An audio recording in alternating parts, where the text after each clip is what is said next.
IndianaSRN, where you always have a front row seat.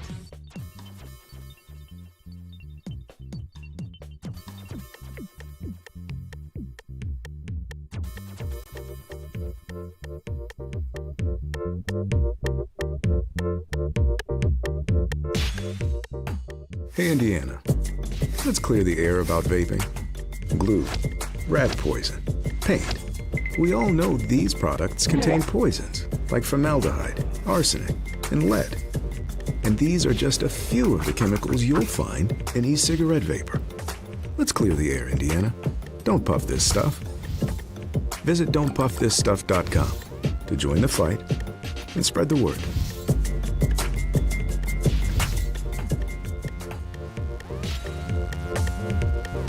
We encourage you to follow us on Twitter at IndianaSRN.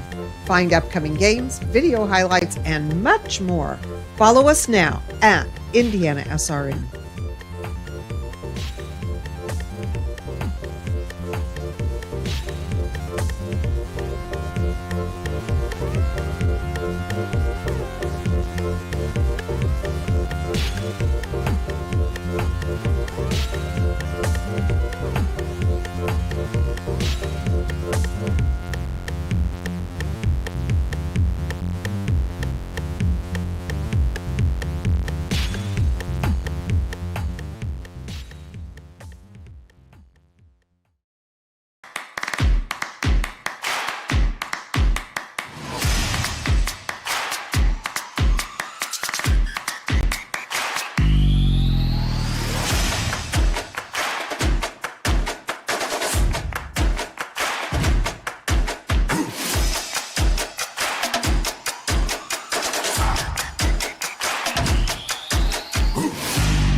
Hello and welcome to IndianaSRN. This is Chris Schumer with my partner Mike Hash. And if you didn't think that CYO championships were serious, you probably aren't watching these teams warm up. We're at Ritter High School, about to see the Cadet A National League Championship between St. Matthew and St. Mark. And Mike, what are you expecting? What are you most excited about here? Well, I think this is going to be a very competitive game. These two teams played on November 6th. St. Mark got the best of them in 3 sets. At the time, St. Matthew wasn't full roster. So now that they've been able to get everybody back and in practices and things, I think St. Matthew's going to give St. Mark a run for the money here. We were just watching the younger group the game before and just really striking how well coached they all are. Have the sense that these girls did not wake up, this morning or last week and start playing volleyball for the first time. You're very involved in the coaching scene. When did these girls start playing competitively? Most likely they started in 4th grade here at their school, but if they're at that next level of competition, they could have started as early as 3rd grade in 10U in club volleyball. And there's so many clubs around the central Indiana area. These girls have a opportunity to really improve their game and their skill as they continue to grow and mature. It seems like women's sports in general is having a good moment here for the last couple of years, and volleyball, it seems like, is a big part of that. Yeah, it is. Having the Ignite in town, that's a huge thing, and their partnership with the Academy Volleyball Club. It is amazing, and it's great that the Ignite has a lot of club nights, so they invite a lot of the teams to come and be involved in their evening.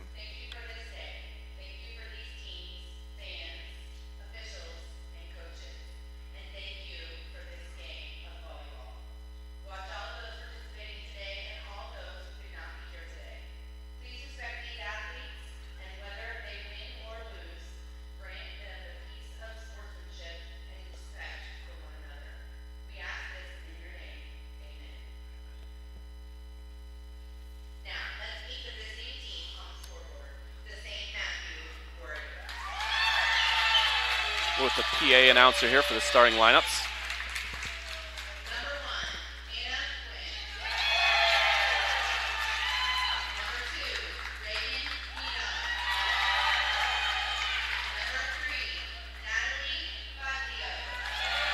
Number 3, Fazio, is going to be one to watch for St. Matthew.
Well, there you have it. Neither team, a lot of subs. As you coach, how do you think about substitution? What are the considerations there?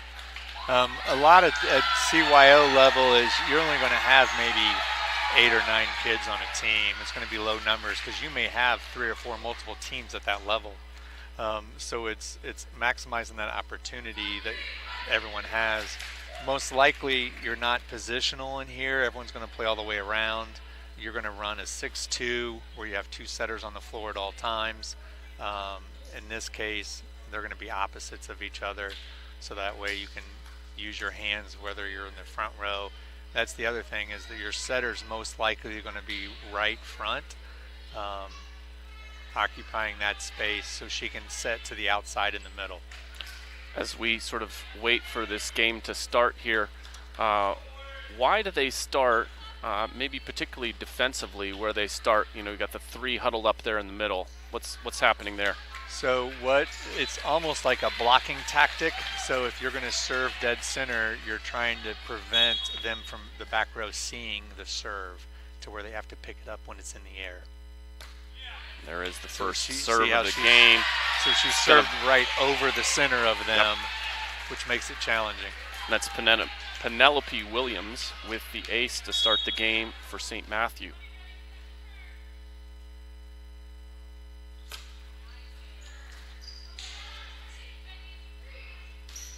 Ooh, the left hand. Sneaks it over. Again, that left hand. So in this case, St. Mark is playing their setter left front because they have a lefty who plays the right side. That's a natural position for a lefty to play. And that ceiling there is live ball, is that correct? Ceiling is a live ball. As long as it stays on your side, you can play it, and as long as it is not the 4th hit. And it'll go back to St. Mark 1-1. St. Mark again won the first time these two teams played, and these high numbers will be Kennedy Killia to start. Oh, what a hit.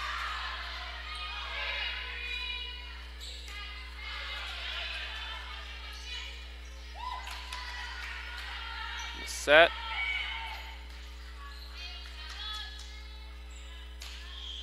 More than once there from Anna Gwynn. So right now, Adrienne Red is anchoring this back row for the Warriors of St. Matthew. Again, Gwynn. You saw her do multiple different types of hits there, and one of the things that's striking in volleyball, obviously height is helpful, but it's not everything, right? It is not, and she will most likely be a DS at the high school level when she gets there. But right now, she's doing a great job playing that front row because she's got her timing down and she can hit over the net. And she digs it out there to keep the rally going. And her teammate shows she can hit also. Fazio, who just hit that outside ball, she's pretty good. That's powerful. There she is again. That was a great off-speed hit by her. I'll tell you what, St. Mark is a really strong defensive team. They are digging everything right now.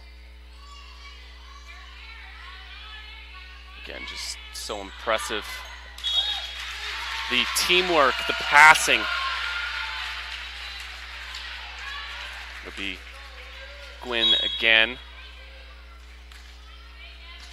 as St. Matthew leads 3-1.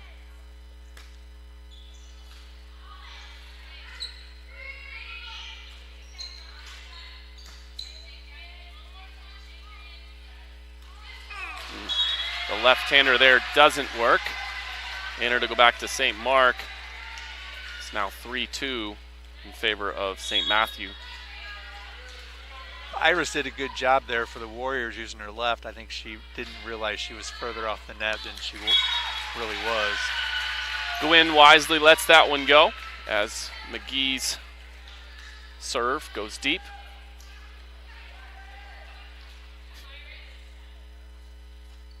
It's Iris Mallers look to us like we have any say in how this is supposed to work. There's the serve.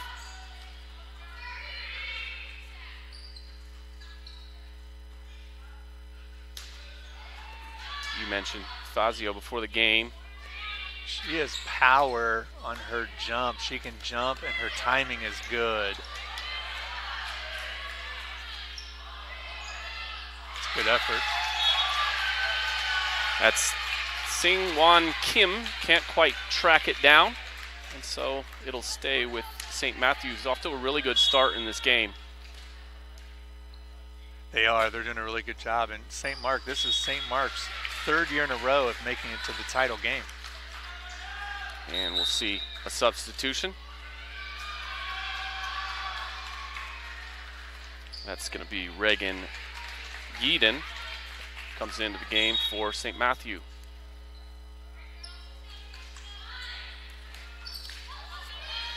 That one will go out. Successful serve for St. Mark. That's Van Hem Teal.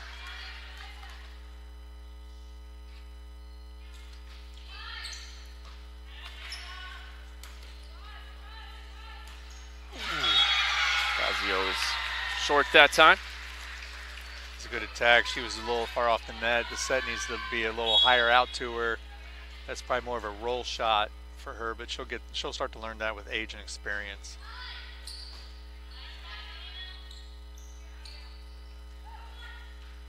You see her anticipate the same problem there.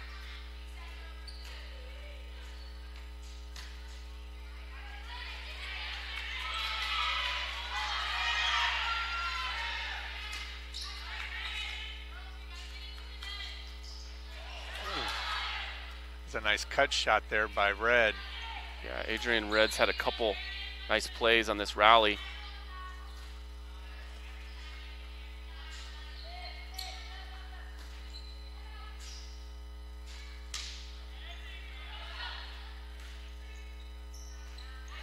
St. Mark doesn't make really mistakes. They're playing the ball up and over. They're playing smart. A little bit of a miscommunication there. That one falls in between Teal and Hazlett.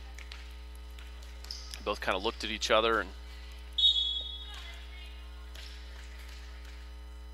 it's Avery Gale.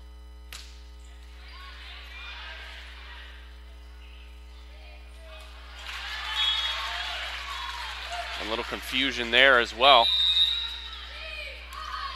That looks like coach is going to call timeout. Got a timeout. Coach DeSico's did a good job kind of getting them calmed down. Doesn't seem like that they have been in rhythm so much. They're just not making mistakes. I think right now, St. Matthew's kind of controlling the first set here. They've only made 1 or 2 errors, serving error, hitting error, but other than that, they've done a really good job.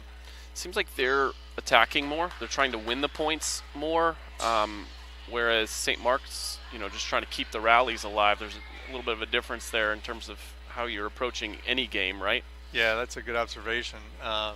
St. Matthew's doing the bump set, looking to kill in some kind, and not that St. Mark isn't. It seems like there are more opportunities. They're just trying to get the ball over the net. They have had some kills with their outside lefty playing right side.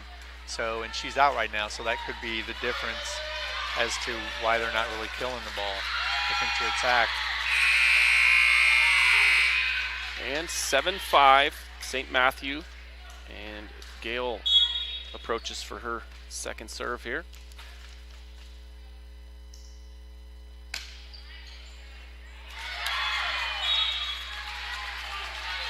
Now, what about the backboard? So the backboard is playable as long as it's not a play back into play. So if the ball has been passed and it's clearly going out, the backboard can't redirect it back in to help you. Which is what happened there. Yeah, so that's why the official blew it dead there. Yep. So, because in theory, if that backboard's not there, the ball's going into the wall. Sure. So that's a good judgment call there on our up official, Connie Dennison. Her partner down is Lori Manzik. And then our line judges today, Nate Robinson and Rashad Williams. And Gail keeps right on going here. All of a sudden it's 10-5, some distance between these two teams, both wearing black.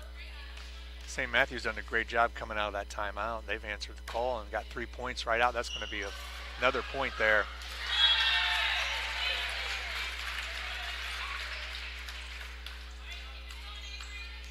Now all of a sudden it's 11-5. It was 5-5 a moment ago. And still Gail, who has the serve for St. Matthew.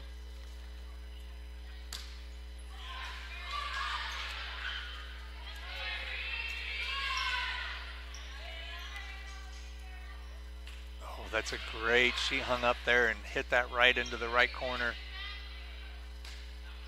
But unfazed on defense.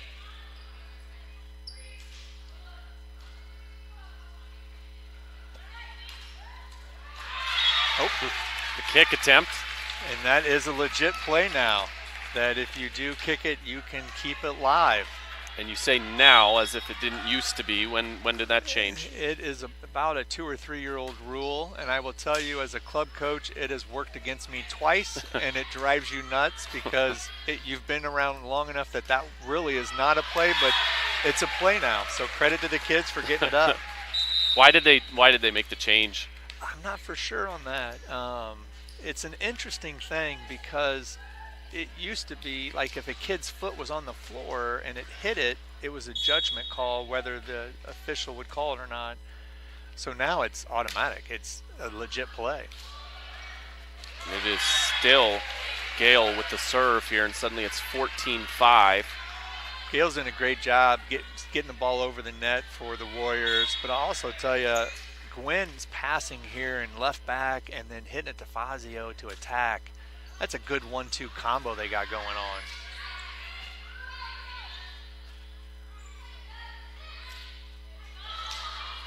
Oh, great effort.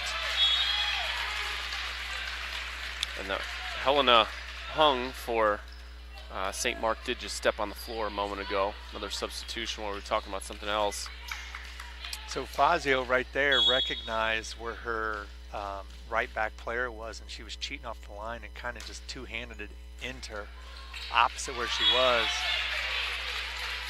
You really see St. Matthew kind of, I don't know if cheating's the right word, but creeping forward. I assume that's just they're anticipating, an attack that isn't going to beat them, toward the back line. You're correct, yeah. So you're going to get some free balls. It's going to be closer up to the 10-foot line. They're not really aiming for the deep shot, which that's an in-game adjustment. if the coach can make that, because you want to aim right now. St. Matthews are giving up the corners. Mm-hmm.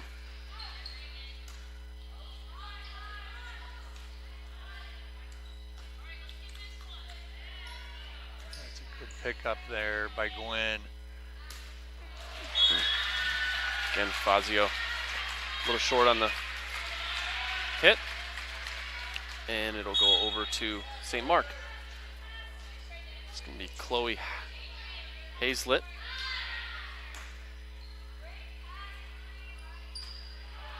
The hit there is too strong. St. Mark tries to find their way back in this game. Right now, St. Matthews giving them the points. They've had 2 serving errors and 3 hitting errors. There's a nice ace by the Lions. Yaden and Gale a little confused as to whose ball that was. They're trying to sort it out now. 16-8. St. Matthew still in front.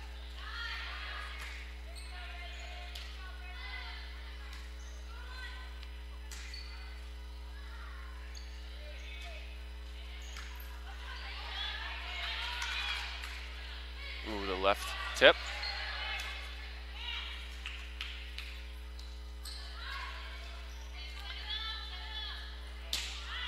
Out. Couple nifty plays there by Kennedy Killia for St. Mark. Just showing some variety in terms of how they get the ball over the net. Yeah. Some And creativity. Chloe Hazlett's doing a great job of serving for the Lions. Just getting it over. It's a great pickup there by their captain, Von Nem. The lefty is going to be wide, and it'll come back to St. Matthew.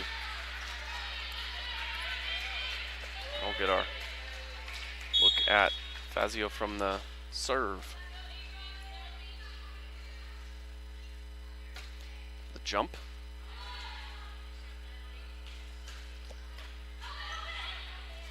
Wisely keeps it alive with the set.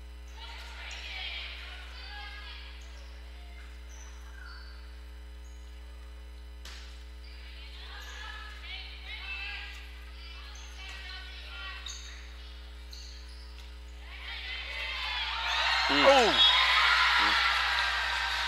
Well, it was a great kill by Red and a better pickup by Von Nem.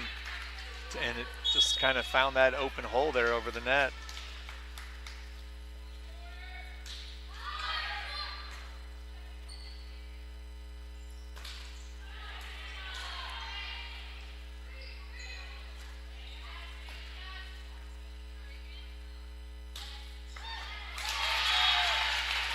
St. Matthew will get it again with an 8-point lead. 3 games to 25. Best of 3, first 2 to 25 if we do go game 3, 15. Now in CYO rules, 25 is the max. So you not win by 2. Don't win by 2. Until the 3rd game. And if you get in the 3rd game, then you win by 2.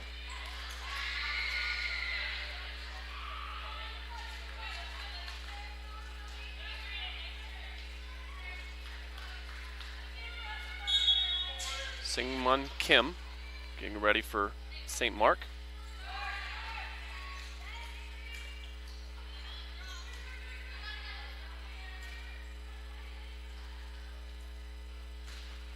Oh, good hand, good block. Gwynn, diving attempt over by the table. No collision, that's the most important part. Yep, and that was a good attack by Kennedy Killalay. She's got a nice little lefty there, and has some power behind the hit too.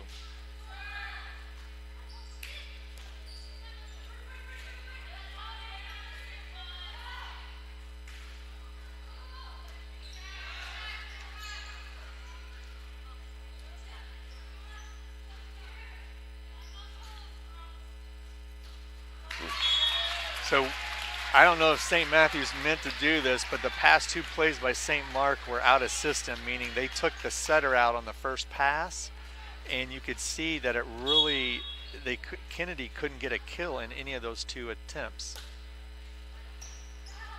When it does go out of system like that, what's the most important thing to keep in mind as a player?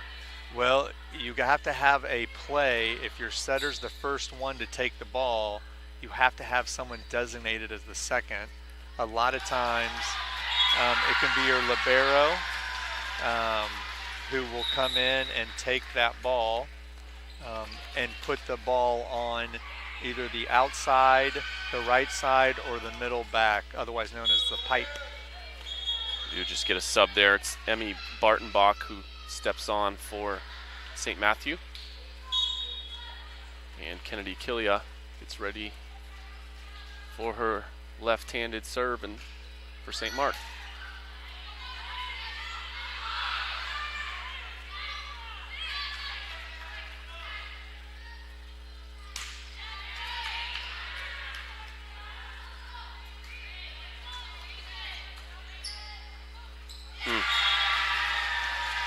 Awkward position there for Avery Gale. Not much she can do with it.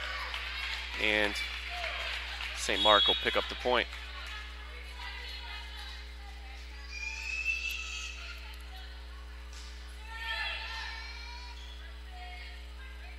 Great dump by the setter.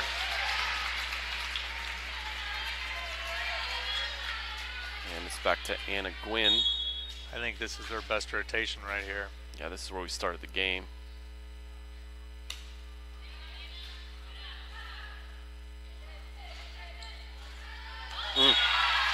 Gwynn points to herself there. She was in position to make the play, but she thought someone else was coming to make it. And it's 20-15. Good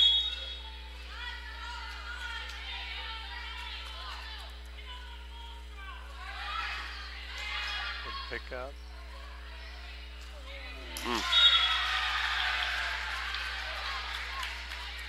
We got to keep in perspective, they're just 13 and 14-year-old players.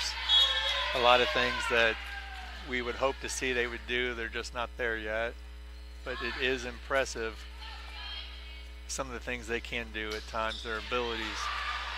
I went up in the rafters, and the point will go to St. Matthew, sorry. And those are so hard to get. You think the ball's coming one way and it hits and redirects, and there's not anything you can do. That one was rolling around up top a little bit. It's Iris Mallers.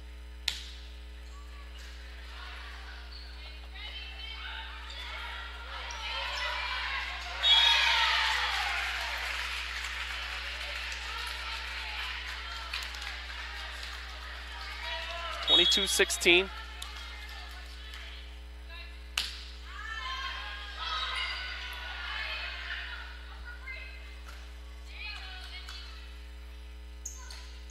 Corner. Too strong for Adrian Red. And it'll go back to St. Mark as we get another substitution on the St. Matthew side. That's Reagan Yaden.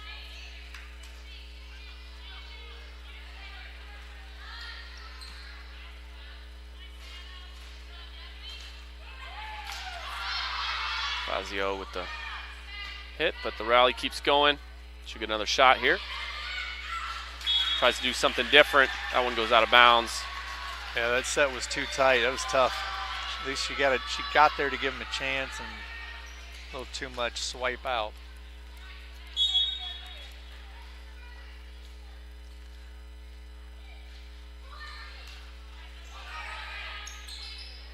Oh, that's a good push to the corner. All of a sudden it's 22-19. This one not over yet.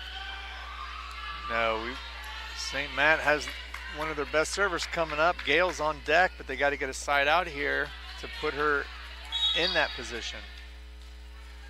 This is Teal for St. Mark.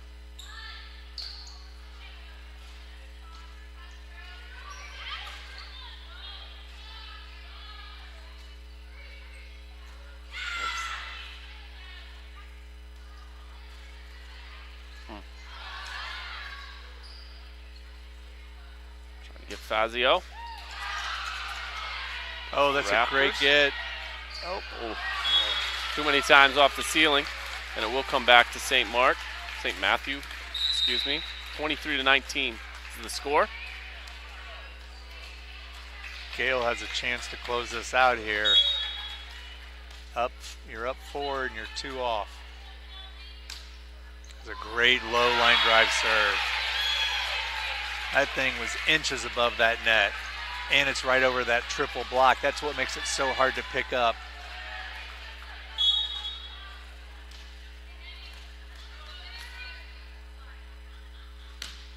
Same again. Yeah. There you go. And that'll do it. It'll be 1-0, St. Matthew. And we're going to take a quick break. We'll be right back.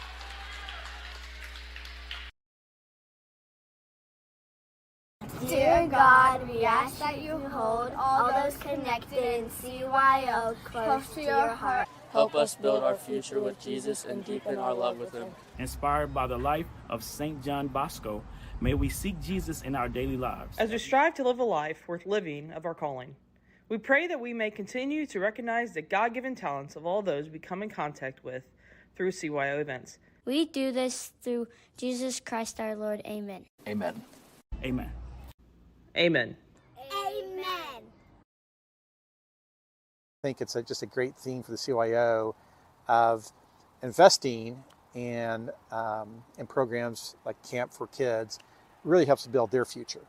And for those associated with camp, whether it's a counselor or as a volunteer, really just a chance to have experiences now, in my case with camp, that will could last a lifetime like it has with me. And I expect it will the rest of my life. And so I think that the theme of building our future is really relevant. You will see impact. Hi, my name is Jack Schmitz, and I'm the Executive Director of CYO. 2024 marks the 85th anniversary of this great organization, and it's been an exciting journey to this point. Thanks to the generous support and involvement of thousands of amazing folks throughout the community, we have an incredibly bright future that I am so proud to be a part of. As we strive to continually provide transformational, faith-based opportunities for our participants, your investment plays a crucial role in helping us advance our mission. I ask you to please consider supporting us in our efforts of building our future by making a gift to CYO. Your support will make a tremendous impact on thousands of young people, helping to enrich their lives in a profound way. Thank you.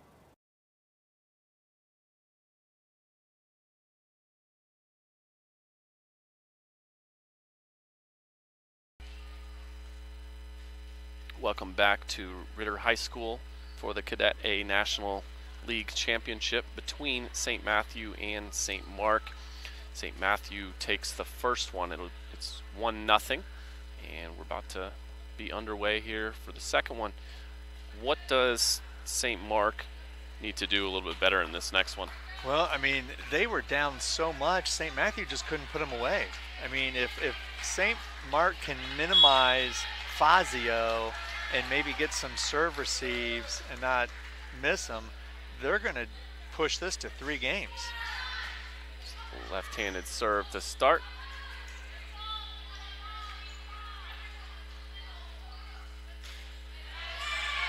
I think you see a little more aggressive in St. Mark's approach. Yeah, St. Matthew's going to keep inching up even more, because if they're pushing, they're not pushing deep. Oh, that's a good first ball attack. And it'll be St. Matthew on the scoreboard first. They're going to sub right away. That's a great job by Penelope Williams. That ball was right there for her to go attack it back. And those are the hardest ones, is that first ball attack. You're not ready for it because you're ready for the bump set spike. It is Williams who serves first.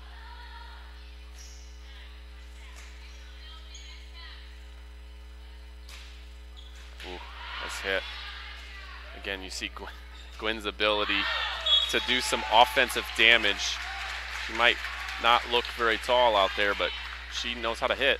She does. And it's just impressive that she has that ability. And that may happen, in a club game, a high school game. If you're out of subs and you're locked into a rotation, you have to use that DS to play the front row, and that's a clear advantage for her. She has that in her toolbox. You're using this term DS. What does DS stand for? Defensive specialist. So someone who basically anchors the back row. They are, or you can also specialize as the libero or libero, that some people say. Yep. Which at older levels, like we would be able to visibly, they would be wearing a different color. Yeah, they'd wear a different color, probably St. Matthew being a red or a white. But CYO does not have libero, but your high school club does. And it gives you the opportunity to play more if you specialize in passing.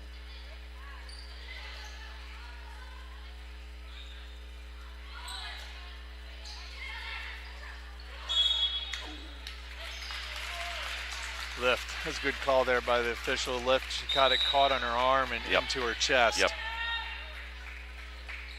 Hit it a couple times by accident. It will be Gwynn here. It's 4-1. St. Matthew picking up right where they left off from the first one.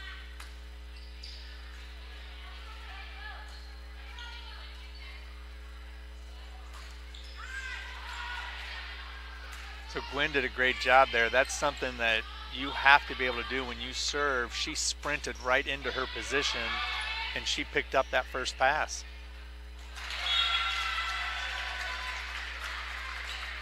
Fazio misjudged that. She's got to be tighter at the net. But to get up there and even have a chance to play that, she shows that she can jump high.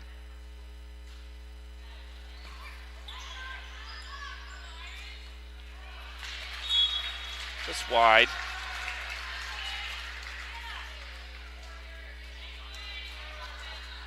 It's 4-3 now, St. Matthew.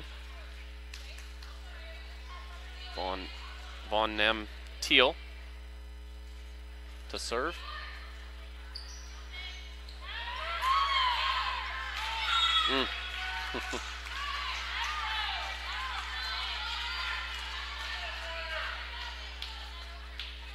St. Matthew there, not their sharpest rally. Didn't look quite fully ready. It's a great float serve that Teal has. Gwynn does so many things well.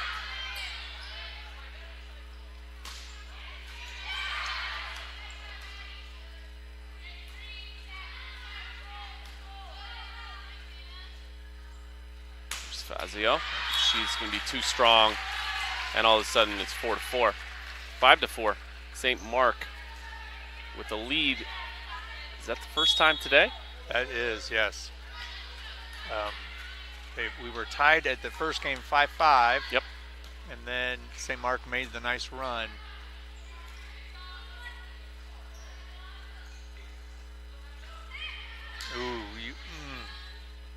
Not sure that ball was ideal coming over the net.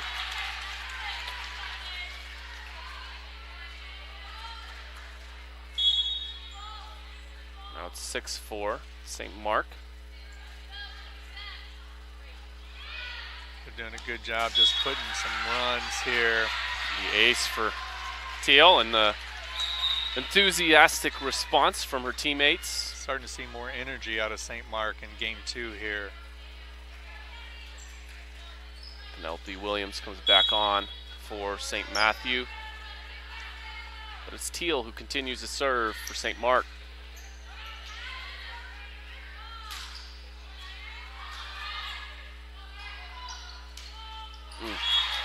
The misplay there. It'll come back to St. Matthews 7-5.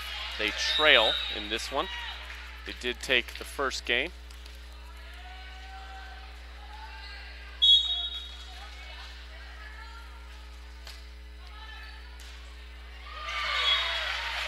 And the ace for Mallers. She is strong. She's got a great contact and it just line drive.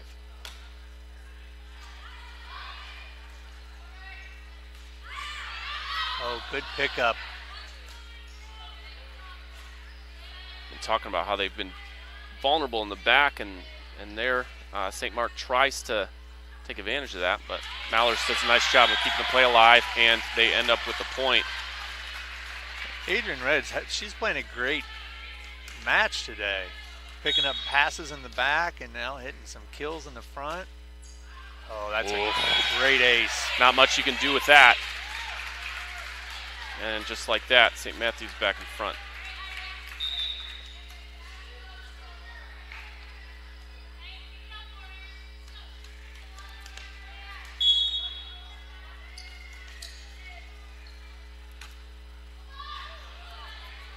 That looked like it had a little topspin on it. It about died.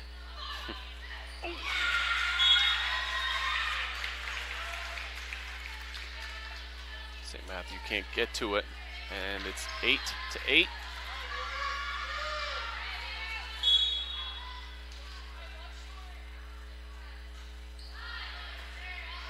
That serve a little deeper. Nice roll shot. Oh, that's a great pickup. St. Mark is just playing some hustle plays right now. Fazio. But dug right out of there for St. Mark to continue the rally. It's Gwynn.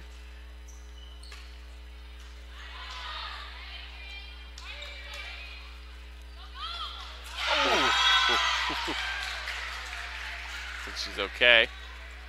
So St. Mark they may have found those holes in the back, because that was another push back there. St. Matthew did not get to that. You and I can observe it, so can the coaching staff. It's good adjustment there by the coach. You see it again, they're trying to go. That one is too deep, and it'll come back to St. Matthew.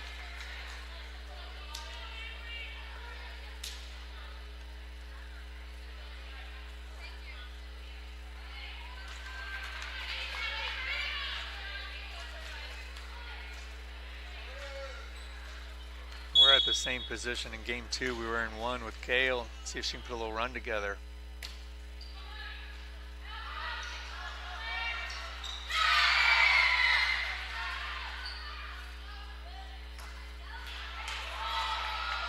Off the rafters again. Can't get to it.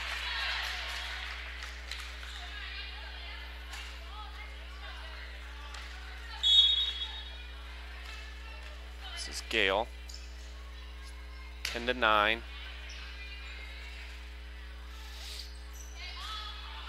The lefty hit.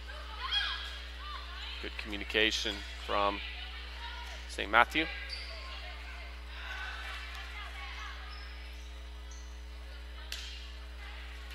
A little setter attack there.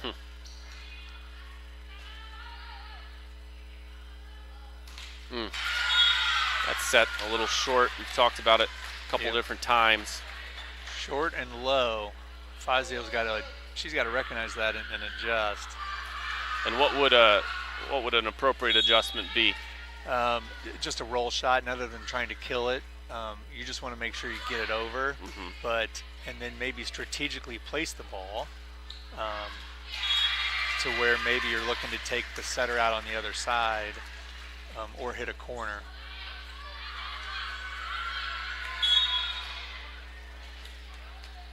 That time Williams passed it, but it functioned as a set. Ooh, Red, for whatever reason, hesitates there. Maybe just mistimed to jump. And all of a sudden it's timeout for St. Matthews as they trail 12-10. We'll stay right here. That's a good timeout by Coach Padgett, just kind of settling them down. They don't seem to be in the rhythm they were in the first game. So hopefully she's getting some guidance, it looks like, talking them up. I mean, they're kind of in charge of this right now. It's their match, and they keep playing and passing, they're going to be okay. Well, how just critical it is, though, at this stage, right? You won the first one, and the second one's close. Big deal as to whether or not we get another game. How important are these next 15 points? They're very important. We always talk about the red zone. red zone being first 1 to 20. You don't want to get them to 20. You want to keep them at that 19 and below. Once a team gets to the red zone, it's really hard to shut them down or slow them down to get to 25. So you want to be the first to hit 20 before your opponent does. It's 12-10, St. Mark with the serve.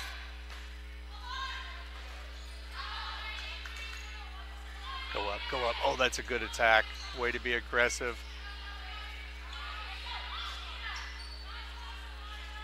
Set over to Fazio. And that's the thing with Fazio and Gwynn and how hard they hit. The ball hits the tape, and it's still going over because of the power they have behind it. Now it'll be Fazio to serve with her jump serve. And tough to handle. And that float, she's got a float serve that floats away from the serve, and that's hard as a defender to see that kind of keep angling to the sideline. Yep. Let's see. Yep. Like a screwball in baseball. Exactly.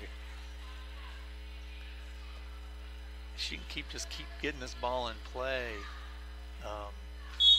They could put a little run here, open up the door. And that one will hit the net and go back to St. Mark. The score 13-13, game 2. St. Matthew took the first one. Oh. Well, I'll tell you one thing that Raleigh has done when it came into play in their early 2000s was it put an emphasis on the importance of serving. You watch what just happened, and St. Matthew the players all but initiated that substitution. Why do they know that the substitution is coming there? So you're in a certain rotation, and they're reminding the player, hey, it's your turn, you're up next. So they know that maybe she's the better server, and definitely into pass. Oh, that's a great pickup there. That looked like it was going to be an ace. Gotta get it. Good hustle play there for Fazio. She'll dig another one up.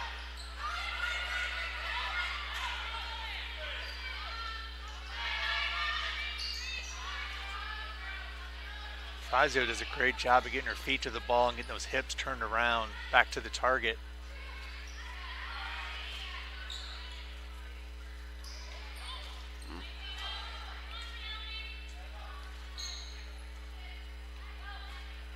Fazio again. Keep it alive. Talk a little bit about the definition of, you get 3 hits on a side, but there was a play there where 2 players were kind of in there together trying to hit a third one over. I don't know what the ref saw there, but yeah, what are the, from a legal standpoint, what are the considerations there? So as long as it only hits one of them, if the official sees it hits one and then deflects off the other, they're going to most call a 4-touch. They both were communicating for it. I like the effort and hustle, and obviously the communication. And they got it over. But very rare do you see a double hit like that. A lot of times you'll see them both calling for it, and then they back away and it just drops on the ground. That I've seen way too many times. This will be Gwynn for St. Matthew.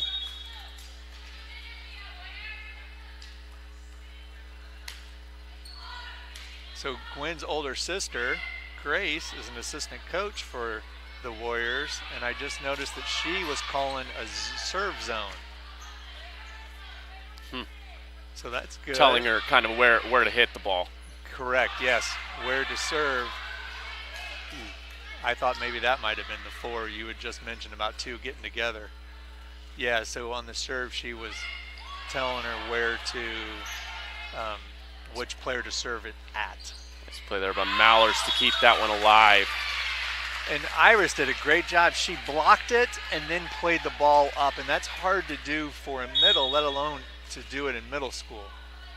I do see her putting the the signal down in terms of where to hit the ball. So they have identified maybe a weak link in their serving. Fazio is a great cross-court attacker.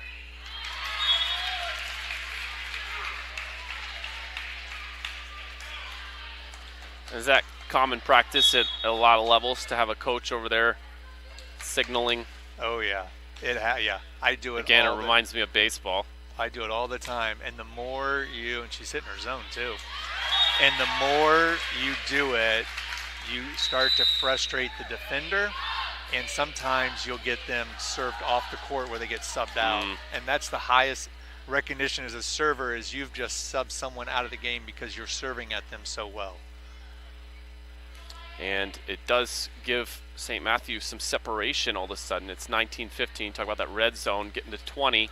They're not quite there, but they're very close.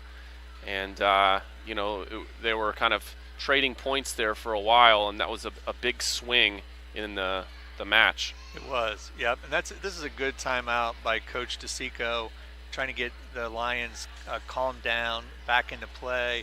The most important thing coming out of this timeout is his serve. Because you want to get it over, you don't want to give a freebie. And now, hopefully, they're plotting over there of, take the pass, who are we going to? Who do we want the ball to go to? And I'd have to I want Kennedy. If Kennedy's over there playing in the game, and she is, I want it set to Kennedy Killalay, because I know she's going to give us a point if I'm on the Lions bench. It's going to go in again.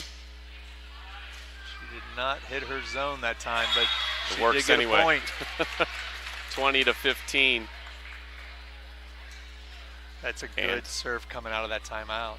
You can see her sister over there wasn't pleased with the miss. It worked though.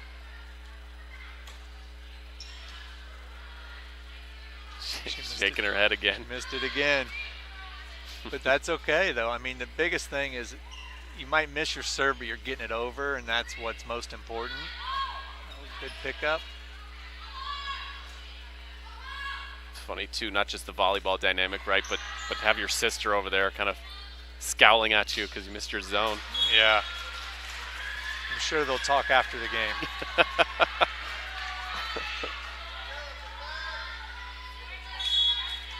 Was impressed the game before this, and it's still true. Just some of the body language of these girls, they make mistakes, and they're not dwelling on it. Move on to the next play. Yeah, you definitely have to.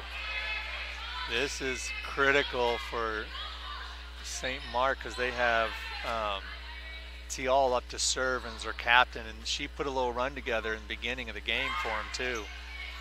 She could bring him back here.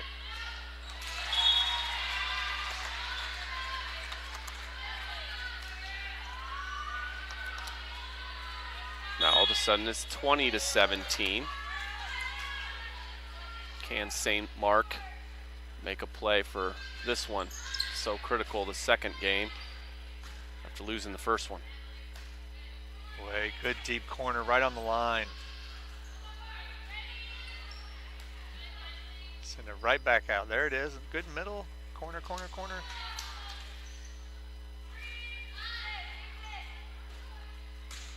Good second attack, caught him off guard. It's Mallers, the critical point. Red will check back in.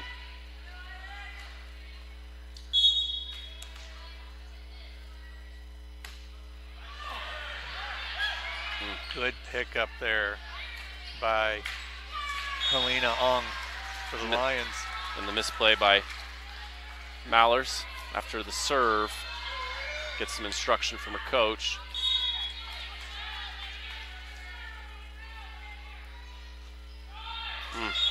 Service error from Hazlett, and it's back to St. Matthew, and they'll sub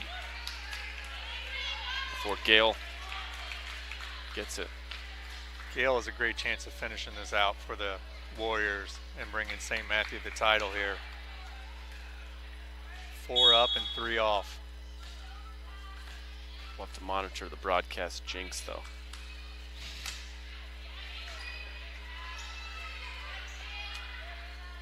Gwynn was right there for that pickup. There you see Fazio making the adjustment that you've called for to do. And that one works out for St. Matthew. And that credit goes to Iris Mahler. She went low on that ball to pick that up, to dig it. Oh, Gail looked at her coach who came out to pick up a piece of paper before she went to serve it. A little distraction. Yeah. Now in CYO, she could have tossed it and let it drop and got a free reset on that. Oh, it's going to be long there for Gwynn, but again, you see the power that she generates. It's 23-20, St. Matthew on top. They also got the first one.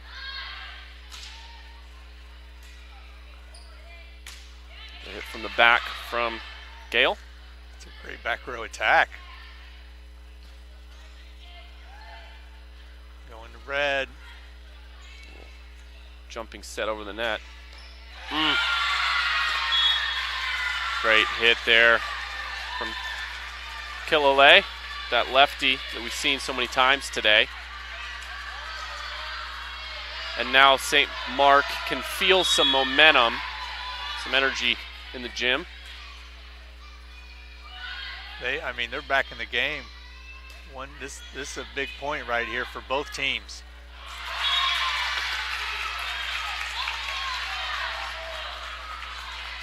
And here we are, 24-21. It'll be Fazio. How fitting that your best player is up to serve.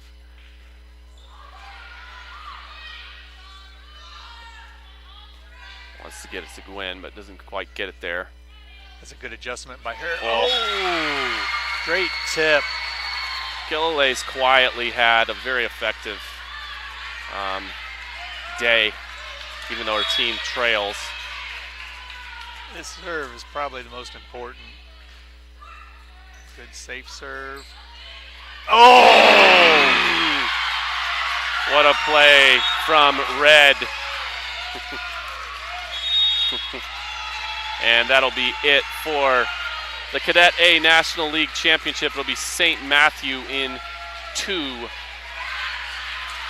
They get the revenge after losing the first time they played against each other, shorthanded. Final thoughts? Well, I'm really impressed by St. Matthew. I thought they controlled both games. And then Red was just quietly silent all day, consistent in everything.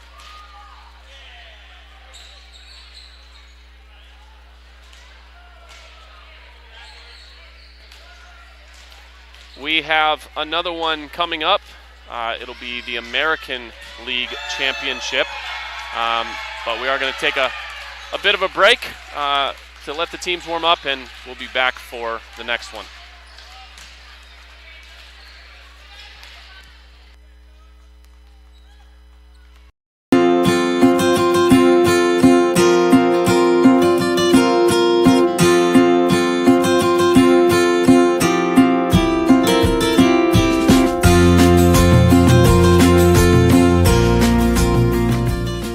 Just the family you get from it, all the teammates and all the hard work you get from it. Getting to compete, we use our talents and be able to play with other people that we don't know. I love all the friendships that you can make at CYO camp and all the creative activities that we do. The people, the community that you're playing for, your school, you're not just playing for a team, you're playing for a whole organization of people, so that's pretty cool, I think. That it's very inclusive and no one's left out and you're able to have fun.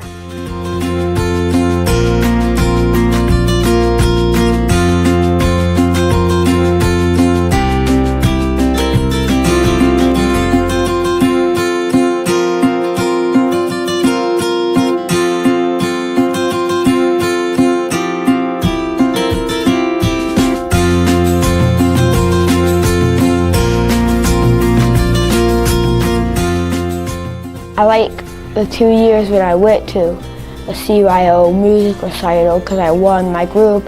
It aided me finding out that I won. I'm like, Yay! Even if we make a mistake, that we all give each other high fives and we say, it's okay, you can do it.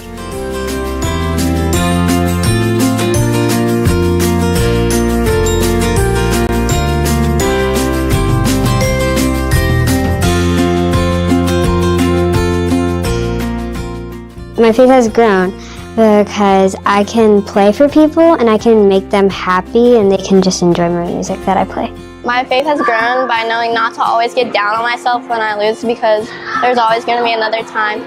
For each sport I play in CYO, we will pray before and after, and we sometimes also pray with other teams. It gives me a chance to play for God. God's the only one who needs to listen, and your family, nobody else in the room.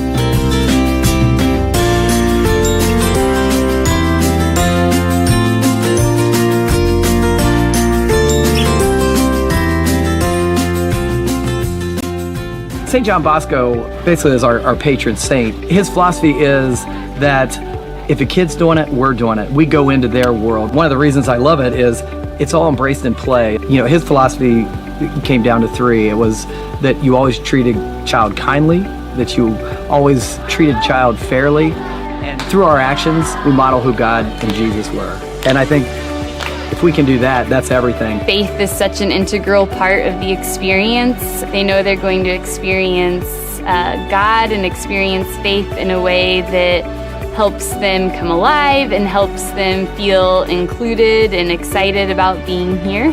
I think the counselors approach our philosophy as everybody can be here, everybody can participate, everybody can be a champ in their own way. There's no greater friendship than the bond that you'll make while serving others, and I think that's huge here, that we spend so much time serving the kids and really thinking about their needs. We really consider it our ministry. It is a way of life. It is our way of impacting the world. You know, each camper, each staff member at a time, whatever goodness they receive or lessons they learn here, we're hoping that they're taking those into the world.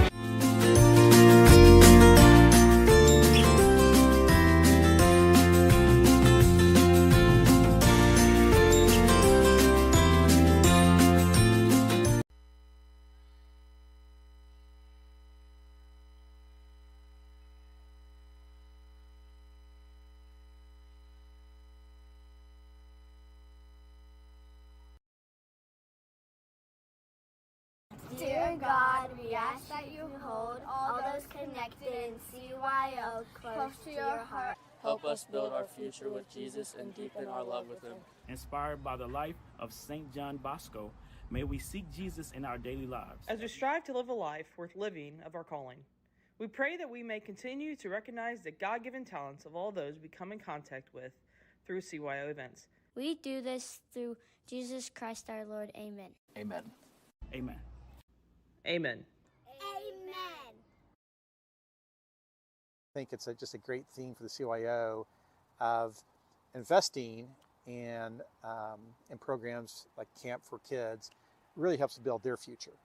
And for those associated with camp, whether it's a counselor or as a volunteer, really just a chance to have experiences now, and in my case with camp, that will could last a lifetime like it has with me. And I expect it will the rest of my life. And so I think that the theme of building our future is really relevant. You will see impact. Hi, my name is Jack Schmitz, and I'm the Executive Director of CYO. 2024 marks the 85th anniversary of this great organization, and it's been an exciting journey to this point. Thanks to the generous support and involvement of thousands of amazing folks throughout the community, we have an incredibly bright future that I am so proud to be a part of. As we strive to continually provide transformational, faith-based opportunities for our participants, your investment plays a crucial role in helping us advance our mission. I ask you to please consider supporting us in our efforts of building our future by making a gift to CYO. Your support will make a tremendous impact on thousands of young people, helping to enrich their lives in a profound way. Thank you.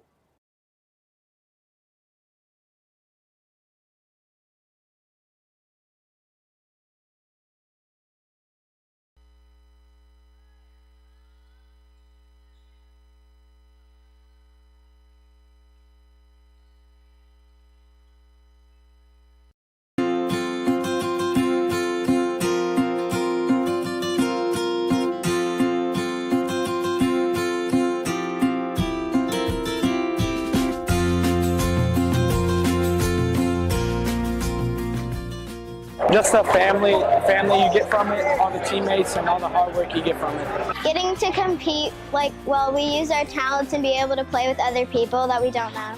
I love all the friendships that you can make at CYO camp and all the creative activities that we do. The people, the community that you're playing for, your school, you're not playing for a team, you're playing for a whole organization of people, so that's pretty cool, I think. That it's very inclusive and no one's left out and you're able to have fun.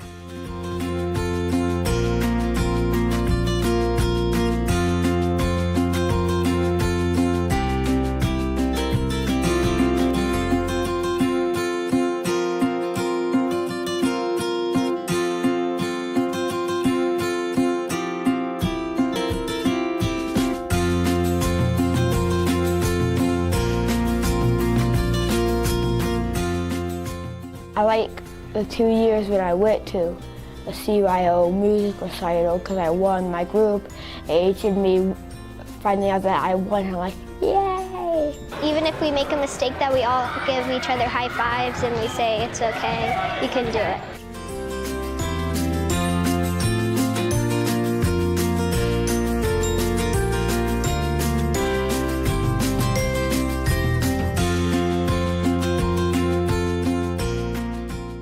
My faith has grown because I can play for people and I can make them happy and they can just enjoy my music that I play. My faith has grown by knowing not to always get down on myself when I lose because there's always going to be another time. For each sport I play at CYO, we will pray before and after, and we sometimes also pray with other teams. It gives me a chance to play for God. God's the only one who needs to listen, and your family, nobody else in the room.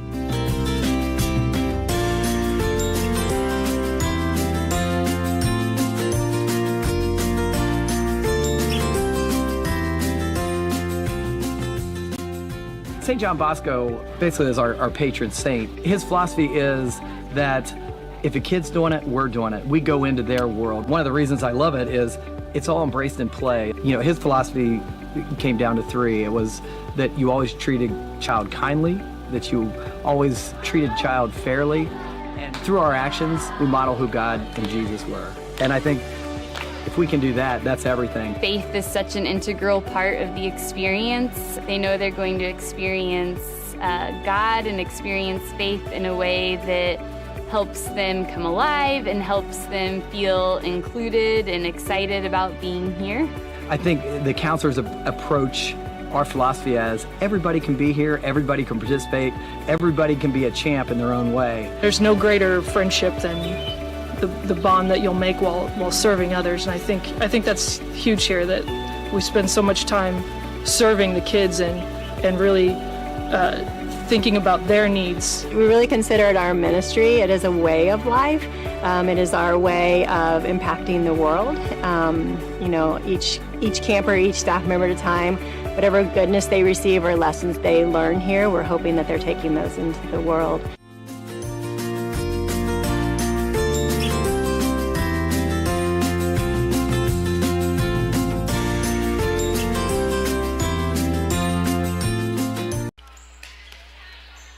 Good afternoon from Cardinal Ritter High School. Today's host site for the 2025 CYO Cadet A American Volleyball Championship. This is the second game of our doubleheader today.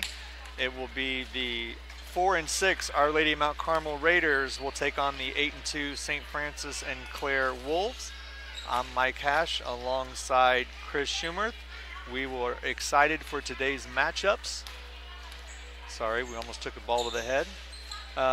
We have 2 great teams here today, Chris.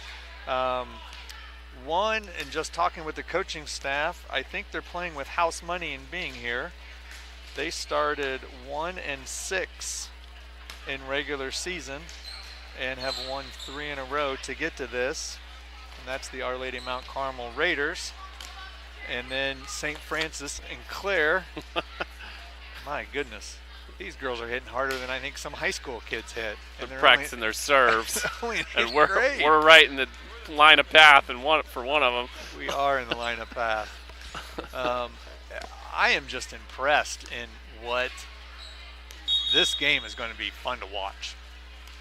Yeah, and you have more experience in this environment than I do from your coaching experience, but I mean, I've just been impressed ever since I walked in the gym about the level of seriousness, about some of the technical acumen of the players, about the investment in the whole gym in terms of the event as a whole. So this is fun. Yeah, this is a great environment. In talking with the head coach for St. Francis and Clare, Kathy Nally Shimbra, and then her assistants Susan Horth and Craig McKendry, they were the 2006 coaching staff that took Roncalli High School to the state championship, and now they've come back together one last time, and here they are coaching CYO Cadet A for a championship, and they are having a blast. Well, they probably know a thing or two about what they're doing. Let's say that. They probably have close to, if not over 100 years of coaching experience between those three.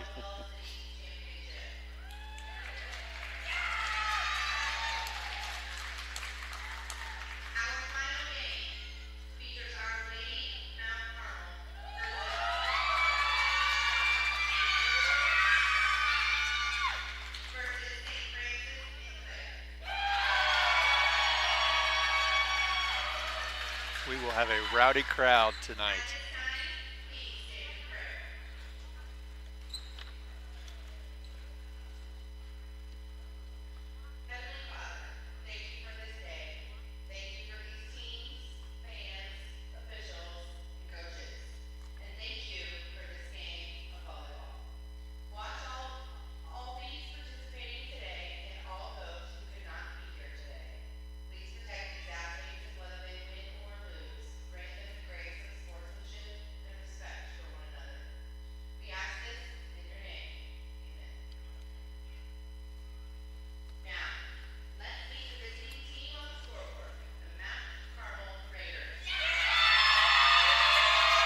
Mount Carmel 1-6 in regular season, currently stand at 4-6, winners of 3 straight in the tournament.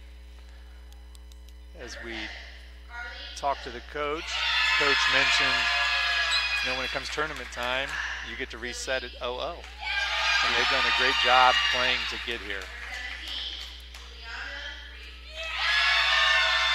They have 2 7th graders on the team, number 2 Flaherty and number 3 Clark. They are 8th grade dominant, and what's interesting is these 8th graders have played together since they were in 4th grade CYO volleyball. And they are also the basketball team players and the girls lacrosse team players too.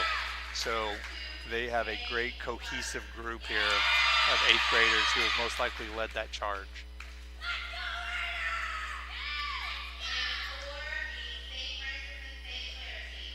We were talking beforehand about just some of the familiarity of these Catholic school gyms, and you play 3 sports together for that long. I mean, that's the bonds that can lead to lifetime friendship.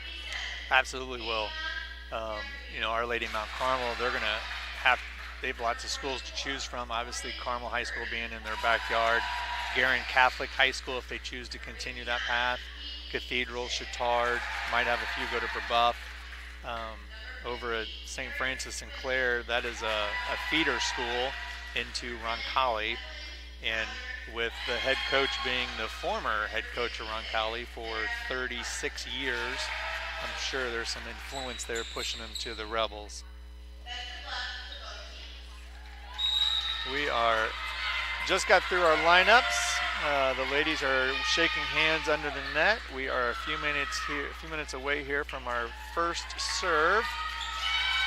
We want to recognize our up official for game 2 is Lori Manuzek.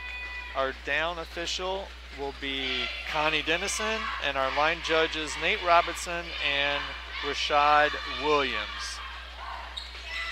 You have as much coaching experience as you bring to the table. We're making you do this broadcasting. Has anyone ever forced you to stand up on that ladder? Yes. And call a game? I stood on the ladder and officiated, and I did it one time. My back hurt for 2 or 3 days straight after that. I don't know. A lot of times you'll see officials bring a thick pad with them. I don't know what it was, if it was just the chair that I had to stand on or what it was, but I did not like it. I prefer the down official and the line judge. And these are some experienced IHSA licensed officials here today. So kudos to Carrie Lynch and the CYO. They've done a great job hosting here today and partnering with Cardinal Ritter High School. This is the 4th and final championship match of the day. We had 2 56 championships, and we just had the Cadet A National. St. Matthew Warriors took home the title, defeating St. Mark. And now we are set to go here with Our Lady Mount Carmel Raiders and St. Francis and Clare Wolves. It looks like the Raiders actually will serve first in game 1. Starting us off is Sylvie Dooley here for the Raiders.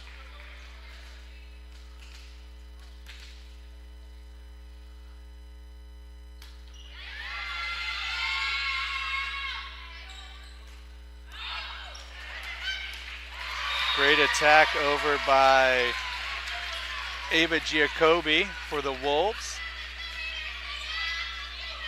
In the first game we had black shirts against black shirts, and this one we have blue shirts against blue shirts. Did someone plan this? I did notice that. That's a great, yeah, I don't know. Shimbra, the first serve. She is the setter for the Wolves. That is a net violation for the Wolves. Point to the Raiders. Going back to serve is Carly Keller.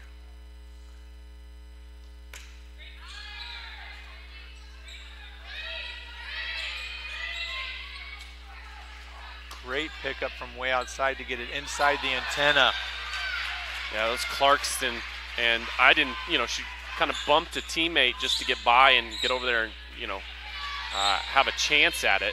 The fact that she actually got it inside the pole there and in play was impressive. It was. Annabelle Hull on the serve here for the Wolves. Great pass up by Kramer. Outside attack by Wright. Pushes it over. There's a great kill by Clarkston for the Wolves. Clarkston's so tall, it doesn't even look like she had to go up and get that. No, she did not. What's great is to watch her form. She had great attack and follow through. Annabelle again to serve for the Wolves, who lead 3-1. They're bound and determined to get us into this game. They are. That's a long serve out of bounds, point side out to the Raiders. Ella Klinker will be our server here. That's a good pickup by Clarkson. Outside attack by her also. And an outside attack by Wright with the Wolves into the net. Giacobbe looks like may have been the one into the net. Klinker to serve again for the Raiders. Outside attack by Clarkson, where she went down the line that time. I have a feeling we're going to see a few Clarkson hits in this match. I think you're right. She is their go-to person, and she's an outside. I never would have thought that she'd be the outside attacker, but that will serve her well as she continues into club and high school. Back to serve for the Wolves is McCurdy. Outside attack by Wrights for the Raiders. Clarkson again on the outside attack for the Wolves. Free ball over by Keller. Outside attack Clarkson. Good dig there. Ooh, good dig by Klinker. Just took outside too far. I suppose you could ask this question about any sport, but at what level, how old do colleges start paying attention? I mean, I watched, Clarkson play. Like, she's already tall. She can hit. She's got to be on someone's radar by now. They're picking you up in middle school now. Clarkson again on the attack from the outside. Wright's on the attack from the outside for the Raiders. Set back to Clarkson outside. Clarkson going cross, and then just went down the middle, down the line. Point Wolves, side out. They lead 6-3.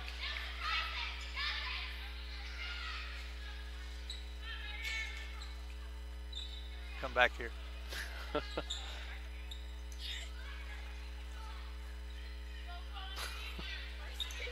We are currently trying to locate the volleyball. Find the ball. Oh, we got it. Good job by Carly Keller to get the ball for us. We didn't know we were going to do double duty today, but apparently we are. Lauren McCurdy to serve again. Good pickup by Keller. Set outside to Wrights. Wrights on the attack. A nice roll shot up and over for a point.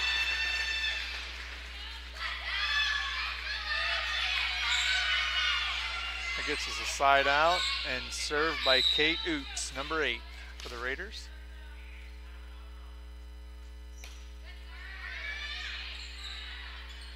Outside attack by Clarkson. Point. It was a long set over to her that time, and again, you just kind of notice there's no secret about what we're trying to do here. No. Sub for the Raiders, Clark is in the game. And for sub for the Wolves, number 10, Evelyn Childers comes in and will serve for them. Good dig there by Keller. Wrights on the outside attack. Clarkson on the dig and the attack. One of the first mistakes we've seen from her. That time she starts the rally defensively, but then they come right back to her. But she's wide. Wrights on the serve for the Raiders. Free ball coming over.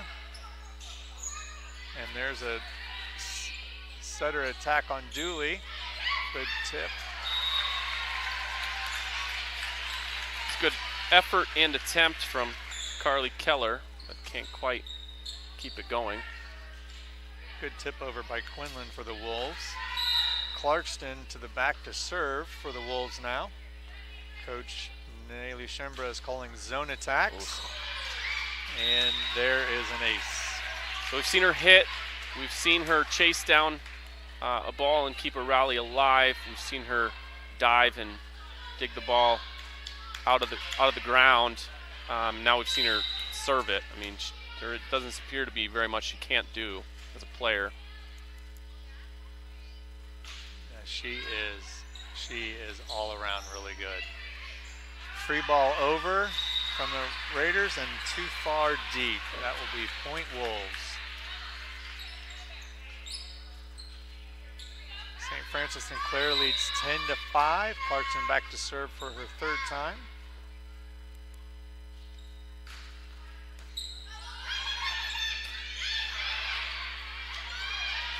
Free ball over by Dooley.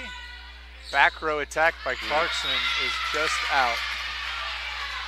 Interesting to watch Mount Carmel defensively when Clarkson is serving. They've got 4 near the back line.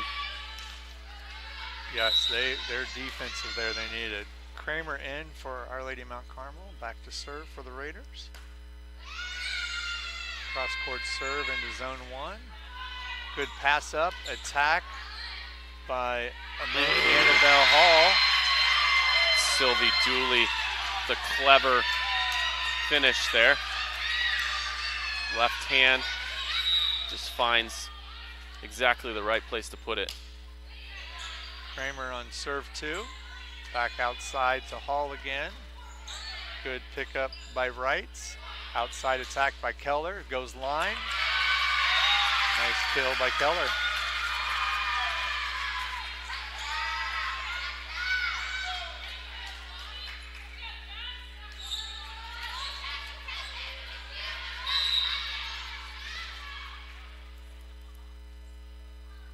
Served by Kramer again. Ace Kramer. Our Lady Mount Carmel's found their way back in this game. That was Evelyn Childers. Thought it was out in the back. It wasn't. Here's where Our Lady Mount Carmel's got a score when you got Clarkson in the back row. And she's picking up passes now. Good dig by Clarkson. Good attack by Hall. Attack over by Keller for the Raiders. Good pass up. Back row attack by Clarkston. Good dig by Kramer. Point Raiders. We have a tie ball game. You mentioned they started 1-6 on the season, and with a player as dominant as Clarkson is, I mean, you have to be confident in your team approach to even face a game like this. Yes, you do. There's an ace for Kramer.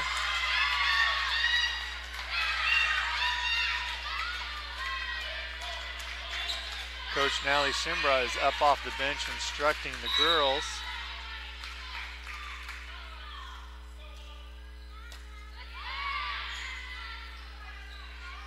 Kramer serves straight back to Clarkson, who took the pass. Attack by Keller for the Raiders, and a kill. Line again. Great placement by Carly Keller. Back left. Keller comes from a big family of athletes and participants, especially from Mom, who's well known as a Notre Dame women's basketball player. Clarkson on the back row attack. Awesome dig by Wrights to keep it alive. Keller, her two-hand push to the corner. What's the mom's name? Played at Notre Dame? I'm drawing a blank all of a sudden. It will come to me. She holds a few records there for him too. Our Lady Mount Carmel's got a nice little rally going here with Kramer and Keller. Kramer serving and Keller getting the kills.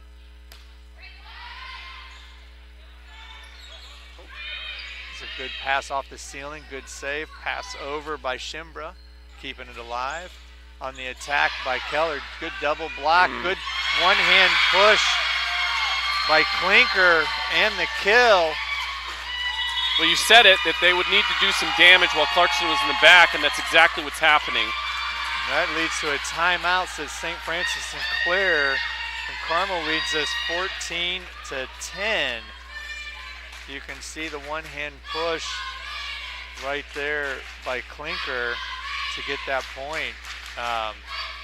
There's a little more energy in here now for the Raiders, especially on the court and in the stands.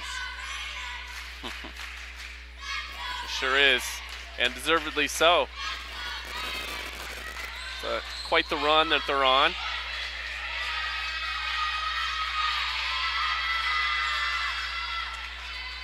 Sheila Keller is the mom's name, and that's her married name of Keller. Okay.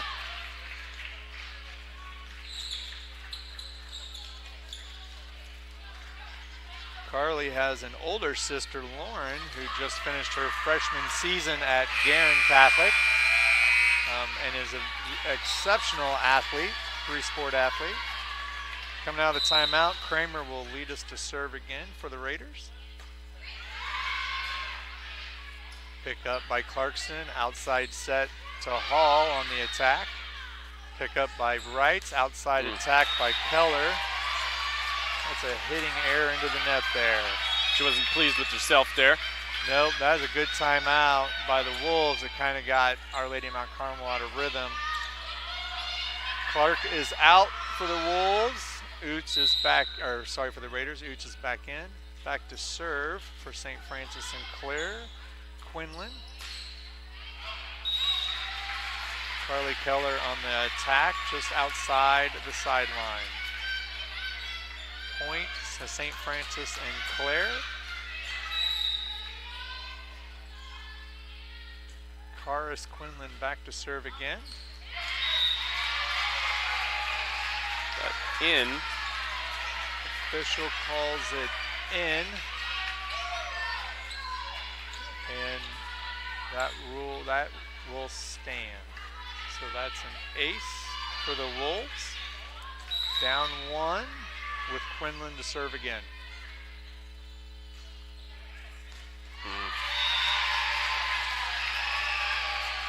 Ooch took a step forward there, and I think she thought she was far enough, but she probably needed another one. Yep. the Wolves have done a great job coming out of that timeout with a little more answering the call. 4 straight points for them to tie it up here. Outside attack to Keller, cross court. Clarkson on the dig.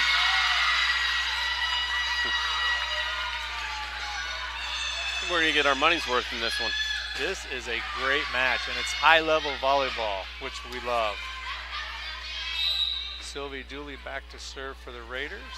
Coach calls the zone for her to serve in. That's a great serve, and she hit her zone.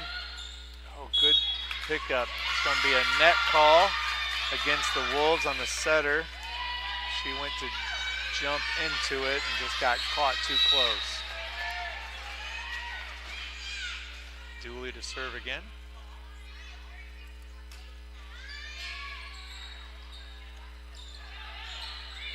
Free ball over by Clarkson. Pick up by Kramer. Outside attack by Keller.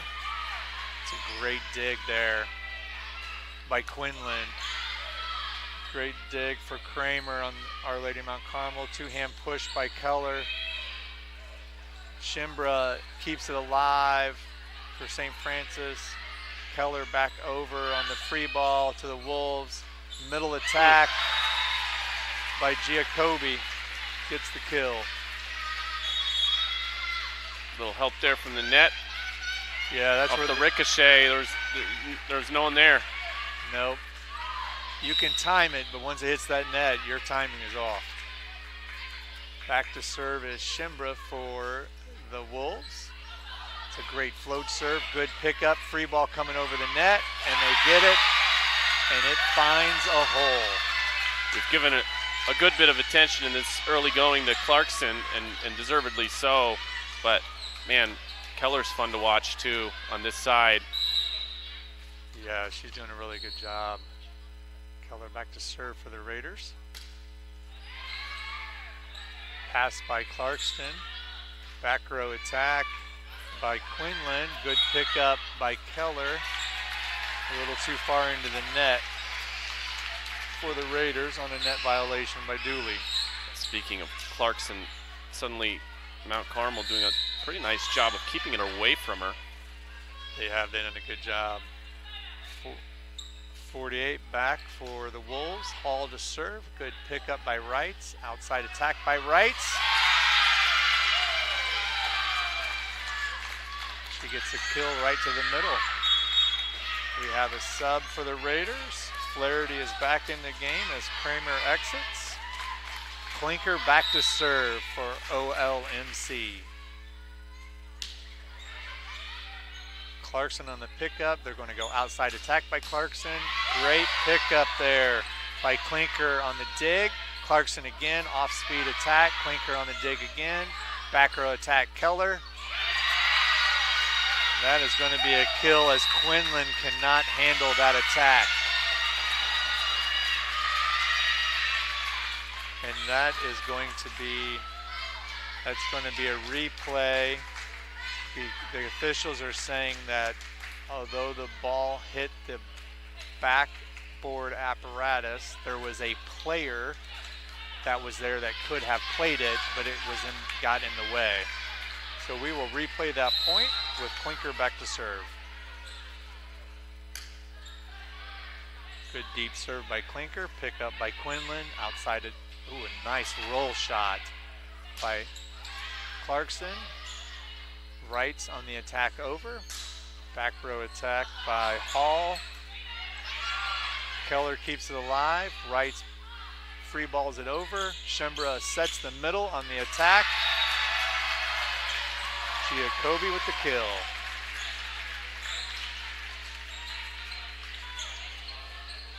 This is fun. It is. Impressive. This is some good volleyball here. I bet both these teams are better than some high school teams around the state. McCurdy back to serve for the Wolves. Great dig by Wrights to get to it, keep it alive. Clarkson on a massive kill there. We weren't even talking to each other yet, but we were both in the gym for the younger kids 5th and 6th graders, and I observed that I'm pretty sure they would beat my my summer co-ed team. Those 5th and 6th grade teams were pretty good. Great pickup by Wrights on the serve receive. Outside attack by Clarkson. Ooh. I think maybe he was saying that she touched it. Is that possible? And that is an out. Okay. That is the right call. The up official did observe the ball going outside the line. That will be point OLMC. Back to serve for them is Oots. Yeah, I think the back official thought she touched the ball. They did not set to serve it.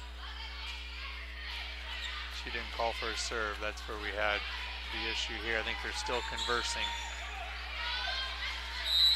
Okay, OLMC up 1 on serve. Oots to reserve again. Good serve and back middle. Outside attack by Clarkson. And a kill. 2 subs here. OLMC. Clark is in.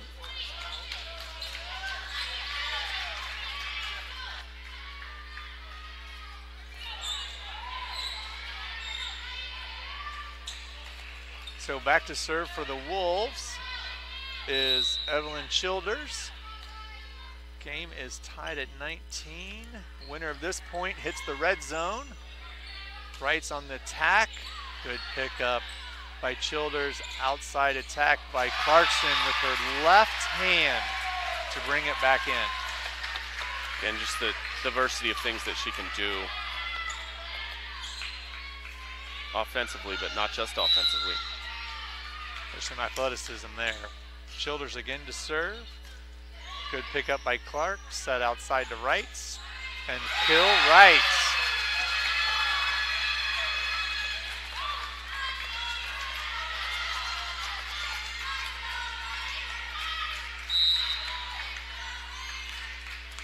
Back to serve is Wrights for the Raiders. Set's going out to Clarkson on a kill who went line.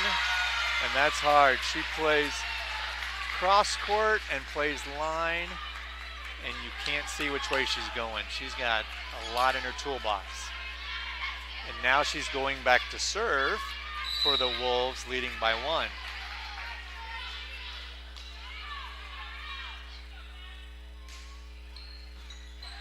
Good serve received by Klinker. Outside attack by Keller. Cross court.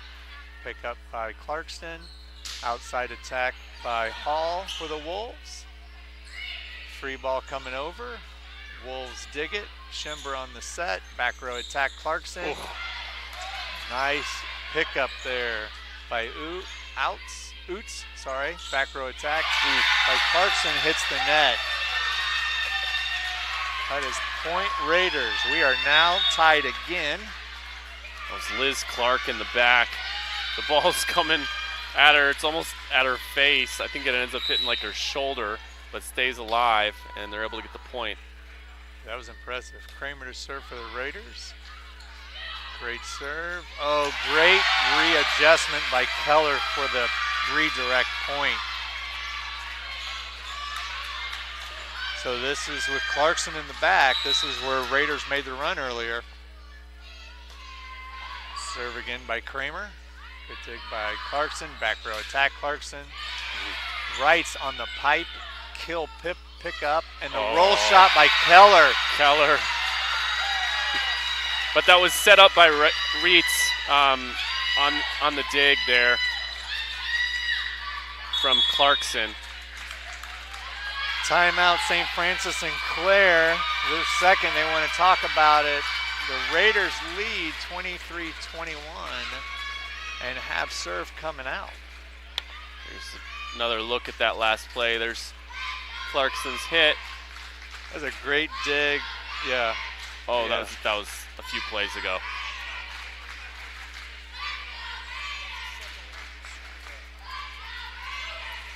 It is, volleyball is such a fast game. You have to be standing on the corners, kind of like you see Nate Robinson down there, who is an amazing football official and does volleyball as a secondary sport. and he is fun. But that's the right call. I mean, the up official has to take that and change that call because it's the right call. Coming out of the timeout, we have Kramer back to serve again for the Raiders. You can hear the enthusiasm and energy in this gym today.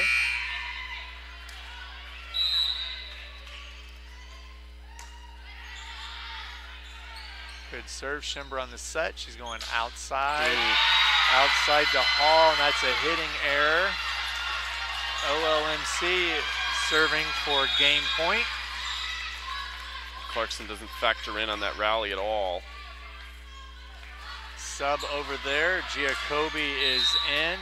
That is a coach tactical move when you're out of timeouts, you sub, and it was a great sub because Kramer hit it deep to give the point to the Wolves.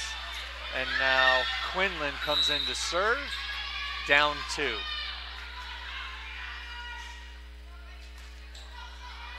Ooh, great serve. Clark could not handle that serve receive. That gives point to St. Francis and Claire. Play before that was Evelyn Childers who made the bold decision to get out of the way of that ball, and she was right in her judgment that it was out of bounds. That's a tough one by Wright. She's been passing well all game, and that's an ace. So we're at 24 all. This is match point. Winner of this point takes game, not match point, set point. This point will win game 1. Good serve, get pick up by Wright. Outside to Keller. Keller on the attack, cross court. Quinlan on the pickup. Schimber on the throw over. It's a little rally. It's coming over. Schimber on the attack. Good pickup by Clark. It's going out to Keller. She can end it here and does. Whoa, what a match. And what a rally. What a rally, too, to finish it. Her sister and mom are just going crazy in the stands for that. Keller goes down the line for the kill to end game 1, 25-24. Fitting end to that first one with Keller, how impressive she was. Dear God, we ask that you hold all those connected in CYO close to your heart. Help us build our future with Jesus and deepen our love with him. Inspired by the life of St. John Bosco, may we seek Jesus in our daily lives. As we strive to live a life worth living of our calling, we pray that we may continue to recognize the God-given talents of all those we come in contact with through CYO events. We do this through Jesus Christ our Lord. Amen. Amen. Amen. Amen. Amen. I think it's just a great theme for the CYO of investing in programs like Camp for Kids. It really helps to build their future. And for those associated with camp, whether it's a counselor or as a volunteer, really just a chance to have experiences now, and in my case with camp, that will could last a lifetime like it has with me. And I expect it will the rest of my life. And so I think that the theme of building our future is really relevant. You will see impact. Hi, my name is Jack Schmitz, and I'm the Executive Director of CYO. 2024 marks the 85th anniversary of this great organization, and it's been an exciting journey to this point. Thanks to the generous support and involvement of thousands of amazing folks throughout the community, we have an incredibly bright future that I'm so proud to be a part of. As we strive to continually provide transformational, faith-based opportunities for our participants, your investment plays a crucial role in helping us advance our mission. I ask you to please consider supporting us in our efforts of building our future by making a gift to CYO. Your support will make a tremendous impact on thousands of young people, helping to enrich their lives in a profound way. Thank you.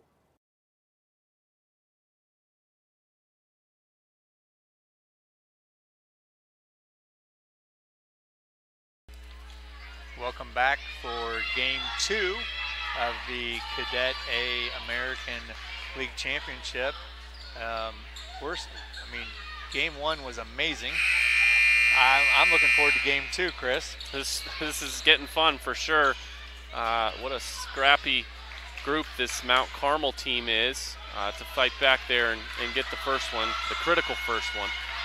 And one observation is they score a lot of their points when Clarkson's in the back row.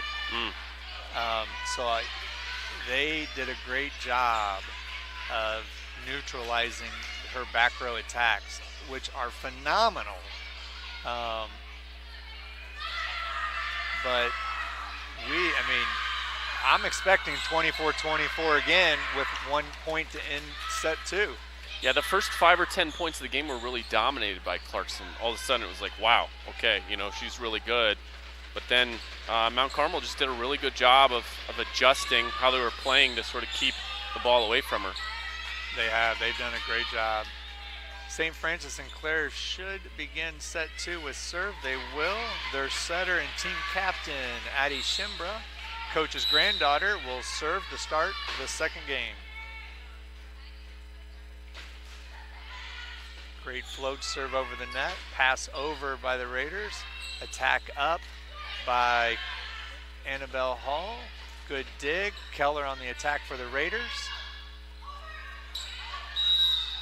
And that ball is out because it hit the rafter and came over the net, which it cannot do.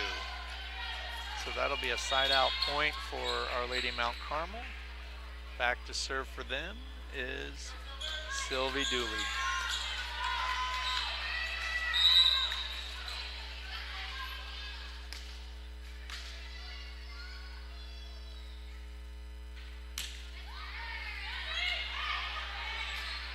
Great pickup by the Raiders. Good attack by Klinker. Oh!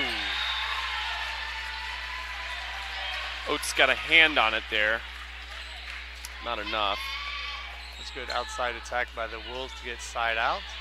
Going back to serve for them is Annabelle Hall.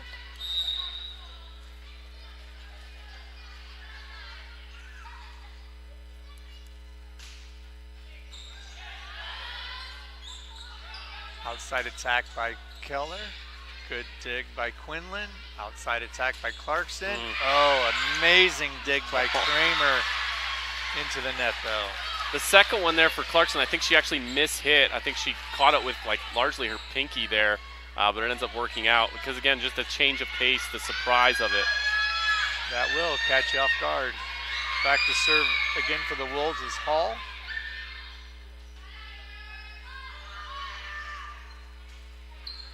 Good float serve there, picked up by Kramer. Just trying to keep it alive. Free ball over by Klinker. Outside attack coming by Clarkson. This is almost exactly the way the first one started. Definitely wasn't the way it finished, but this is the way it started. They get Clarkson involved often. Good things happen. Yes. Good serve again. Good pickup by Kramer again. Free ball coming by Keller. Schimber on the outside set to Clarkson on the attack. Kramer on the pickup. Carly Keller, two-hand dump over. Wrights on the pickup. Free ball coming over by Dooley. Ball's coming back out to Clarkston on the attack. And double again. Great job there by Kramer twice to keep that rally going off of Clarkson's hits, but that last one's just too easy. And Clarkson just put the ball down at the 5-foot line on that second attack. Some varsity players can't even do that, and here she is in 8th grade doing it.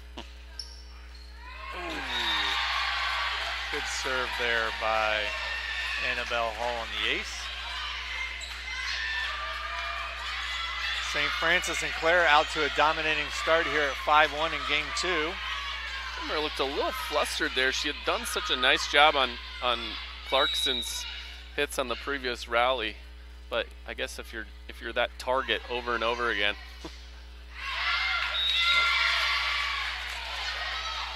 You know it's coming. You're just kind of trying to gear yourself, your mind and your body for it. Yes. Hall on a serving error for the Wolves. Side out Raiders. Keller back to serve for the Raiders.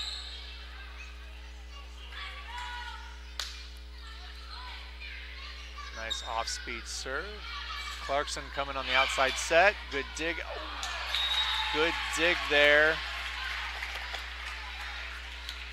by Klinker, but Ooch just couldn't get that one over the net. Sub in for the Wolves is McCurdy. She will go back to serve. That was a great serve. Great pickup by Wright. I couldn't tell if that went over the net or if that was assisted over the net by Klinker. But anyways, it is a point for the Raiders, and Klinker is back to serve. Outside attack coming by Clarkson off the double block. Looks like Clarkson's starting to go more line shots. In her past 3 or 4 attempts have been more line rather than cross. That's probably an adjustment Coach Natalie Shimbra has made with 50-some years of volleyball coaching. Back to serve for the Wolves is Childers. Free ball coming over for the Wolves. Outside attacks coming by Clarkson. And there she makes the adjustment, you know, from your expectation. So Clarkson's going line, and then she makes the adjustment. You could see the defender's body shift. Yep. Thinking she was line. Yep. Point for the Wolves. Childers to serve again. They are commanding 8-3 lead here. Wright's on the serve receive and the attack going line. He's got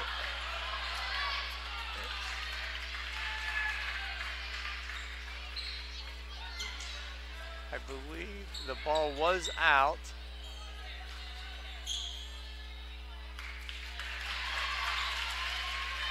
Ball was out. The official calls it out, so we are good. Wolves point. Childers to serve again. Wright's on the serve receive. Flaherty on the pass over. And Clarkson on the kill. Our Lady Mount Carmel timeout. Good timeout there by Coach Kors. And IndianaSRN wants to put more kids on TV. And honestly, that's exactly what these kids deserve. They stream more than 350 high school and college games every year, giving Indiana athletes the spotlight they've earned. All games are free to watch with on-demand on their YouTube channel. The cost is amazingly affordable, which means more kids get their moment to shine. IndianaSRN, where you always have a front row seat. If they rally back.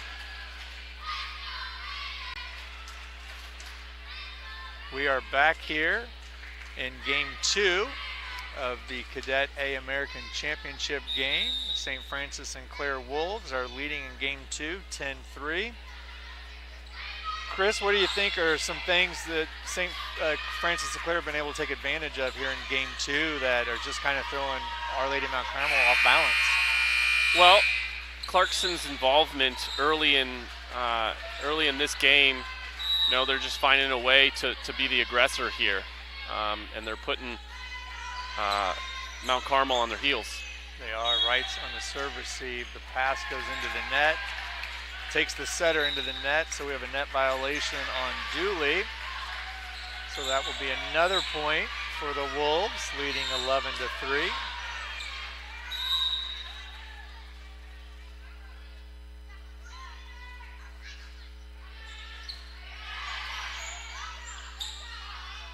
Back row attack by Keller. Good pickup by McCurdy. Ooh.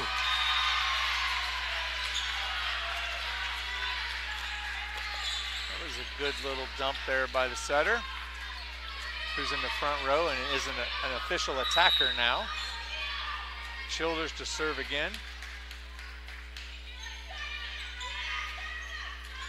They are going after Wrights. There's 3 in a row at her way. She does a great job serve receive, and then the attack. Schember to attack, pass to the outside. Clarkson on the attack to the down the line to the corner. Second games have been so different from the first one. Our Lady Mount Carmel needs a side out right here. They got to get the into serve. and get Clarkson to the back row, hopefully. Childers to serve again. Miscommunication there. Keller thought Reitz was going to get it. That way, as a coach, I'm talking to Keller. That's a left for her. She's got to pick that up. She should have more domination communication. Great dig over there. Back row attack is the call by the officials, which means that one of the three ladies in the back row must have been Wright's. Attacked the ball in front of the 10-foot line. Childers to serve again. The Wolves have taken a 12-point lead here. Keller to attack back row. That's what the Raiders needed.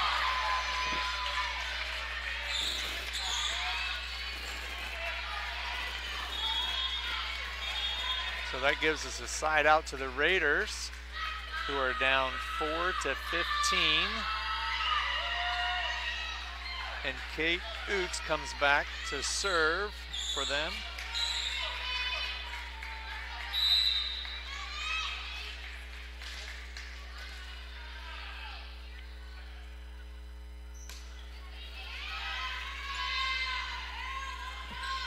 Outside attack to Clarkson, and it seems like she is putting them on her back.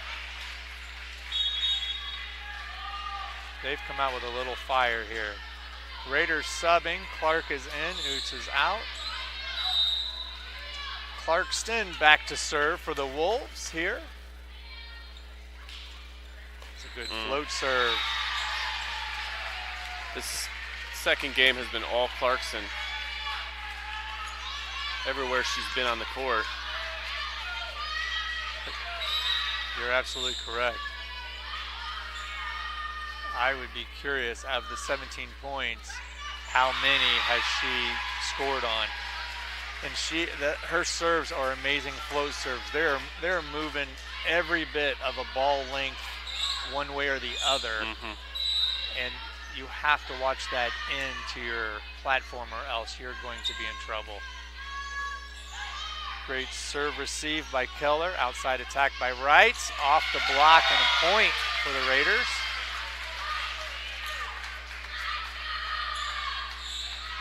A lot of work to do left in this second one for Mount Carmel to get back into this thing, but you're also just trying to find some confidence going into the third game. You're exactly right. They, Our Lady Mount Carmel, they can build on that in how they finish this. To go to three, great job by Keller throwing it. That's an amazing pickup by McCurdy to keep the ball alive for the Wolves. Tip over by Dooley, back row attack by Clarkson. She's finding the holes. But yes, to your point, if Our Lady can use how they finish in this set, it will go a long way because, as you know in volleyball, it is a game of runs and momentum. Belief matters so much in any sport. Quinlan to serve for the Wolves. Good dig by Wrights. Outside, we have a net violation by Shimbra by the Wolves. That'll give the Raiders a point. Sub for Our Lady Mount Carmel. Flaherty goes out. Kramer comes in. Should be Kramer to serve for the Raiders.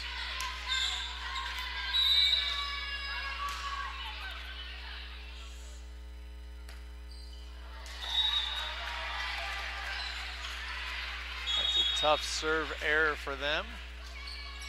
Point out to the Wolves.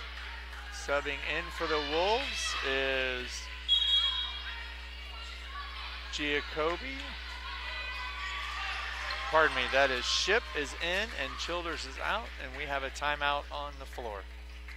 Sports fans, are you ready to get even closer to all the action with IndianaSRN? Subscribe now and never miss a moment. Subscribe to our YouTube channel and get instant access to exclusive live streams. Stay updated with real-time scores and breaking news by following us on Twitter, your ultimate source for everything Indiana sports related. Hit that subscribe button on YouTube and smash that follow on Twitter. Join the IndianaSRN family today and take your passion for high school and college sports to the next level. We are back here at Cardinal Ritter. as St. Francis and Clare Wolves lead set 2, 20-6 over Our Lady Mount Carmel. Chris, Clarkson is amazing. Yeah, and so the question, you know, is like, how do you limit her impact on the game so that you can actually compete in it? That's a good question that no one's been able to figure out from OLMC in game 2. Schimber back to serve for the Wolves. It's a great float serve. Good pickup by Kramer, who sends it over the net. Outside attack coming by Annabelle Hall, who gets the kill.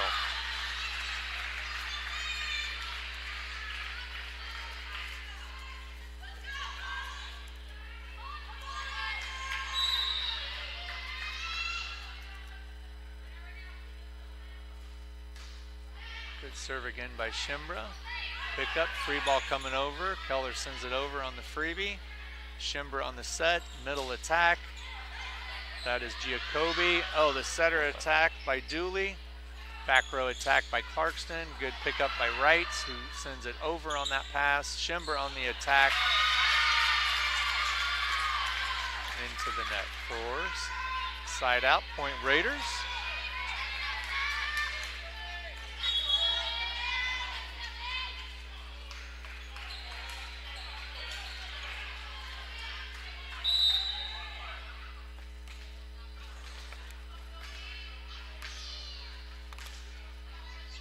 Some points that come to mind on the difference of game 2 is Coach Nally Schimber making some in-game adjustments. I think Clarkson has raised her game in game 2. I didn't think she could go any higher than she did in game 1, but she is seeing the cross and the line on her blocks. And one thing I've noticed, Our Lady Mount Carmel has not been very good at this game is they're not attacking as much as they were. There's way too many free balls over the net. There's a great attack there by Keller. Good pickup by Clarkson. Outside attack by Hall for the Wolves. Set's going back out to Keller, who great adjustment. Good dig over there. The Wolves, that's a great block. Send it right back outside to Keller. Sends it down the line. Good pickup by Quinlan. Middle attack by Giacobbe is going to get the point and kill. When I saw Clarkson's first few hits of the match, I thought Our Lady Mount Carmel was going to really have trouble. And so when they fought and scrapped and got that first one, I was really pretty surprised by that. And who knows, maybe they'll find that version of themselves for the third game as well. Yeah. But yeah, this game has looked more like maybe what I thought the match would look like. I agree with you. Keller on another attack for the Raiders. Good dig by Quinlan. Outside attack by Clarkston. Good dig by Wrights. Free ball coming over by Oots. Outside set. Out, and with Clarkson on the kill, just a bit outside there. And that one a little bit unforced. That was a pretty good opportunity for her. She hasn't made very many of those mistakes. She has not. Raiders, Keller for the Raiders, back to serve. Serves right at Clarkston, who's good pass receive. And the ball falls on their side, point Raiders.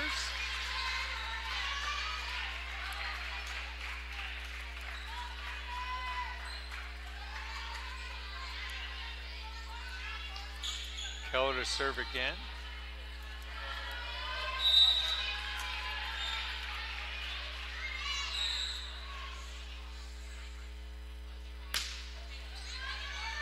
Oh, great ace there by Keller. A little momentum the Raiders are getting here.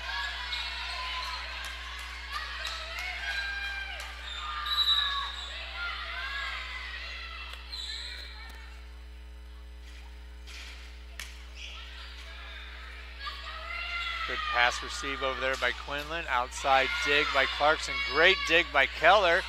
Push it over. Good rally by the Raiders. Unfortunately, it's 4 touches for them. It's going to be point and side out Wolves. Back in for the Wolves is Lauren McCurdy to serve. Keller continues to sort of quietly impress me, even though her team's down right now by as many as they are. Set outside to rights on the attack. Oh! And the pass over. Here's the free ball back over. Pick up by the Wolves. Roll shot by Clarkson. Set to the back row to Keller. Keller on the attack.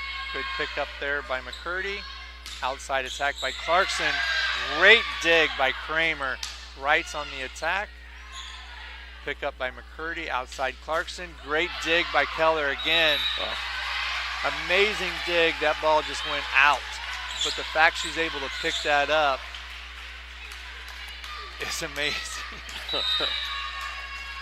They're working really hard in the back. They're doing a good job. It's just, you know, Clarkson's really good. Yeah, McCurdy serving for the game. Great pickup by Wrights. Middle attack there by Quinlan. Keller on the pickup. Back row attack by Keller on the roll shot. Schimber on the set, going outside to Clarkson. Off-speed hit. Keller gets it. How else would this one end than that right there? A little bit of a change-up for Clarkson, but exactly what the situation called for.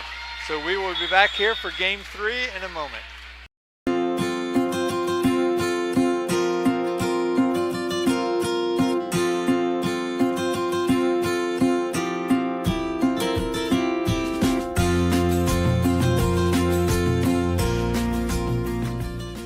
Just the family you get from it, all the teammates and all the hard work you get from it. Getting to compete, we use our talents and be able to play with other people that we don't know.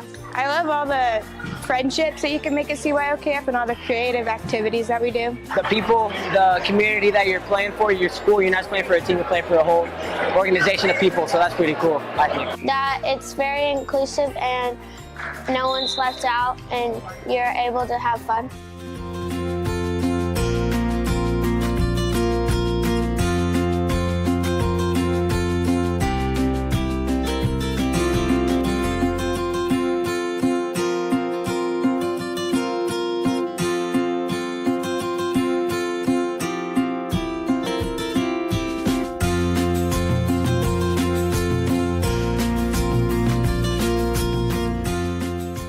I like the 2 years when I went to a CYO music recital because I won my group.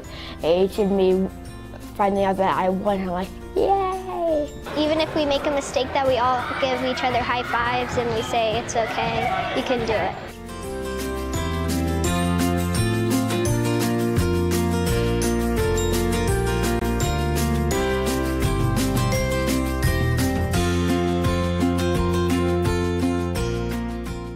My faith has grown because I can play for people and I can make them happy and they can just enjoy my music that I play.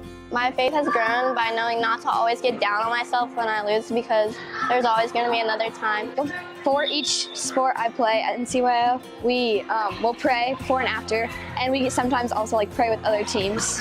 It gives me a chance to play for God. God's the only one who needs to listen, and your family, nobody else in the room.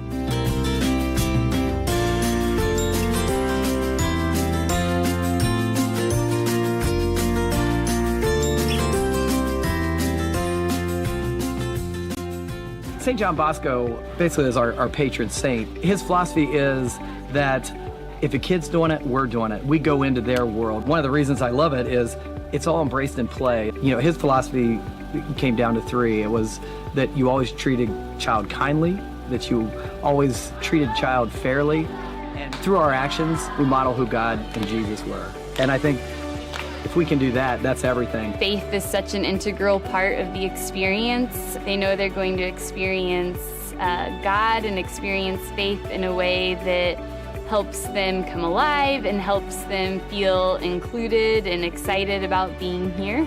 I think the counselor. Welcome back to Cardinal River High School for Game 3 of the Cadet A American Championship. We are tied at 1 set each. Kate Oots serves for Our Lady of Mount Carmel to begin set 3.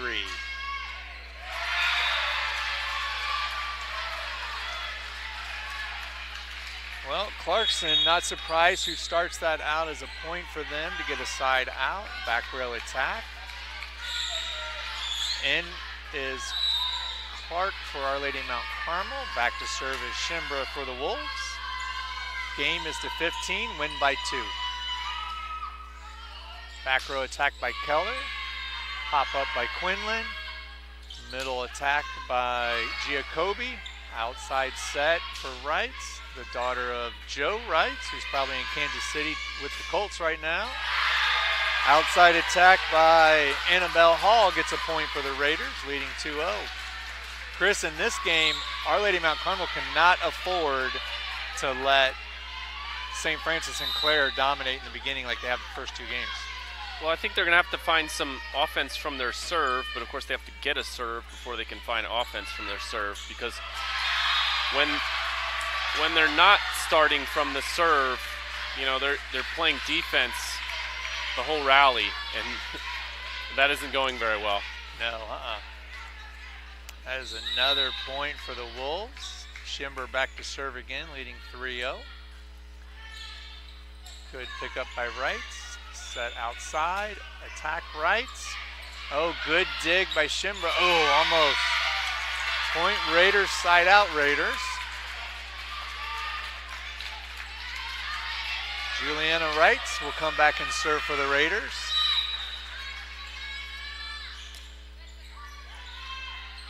Clarkson on the receive serve.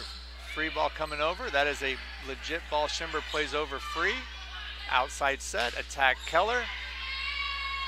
Good pickup by Quinlan. Outside attack. Oh, outside attack by Annabelle Hall. Hits the net and drops.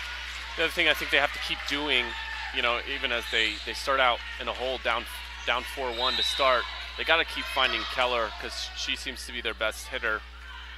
But she's not getting as many opportunities as Clarkson is by any means.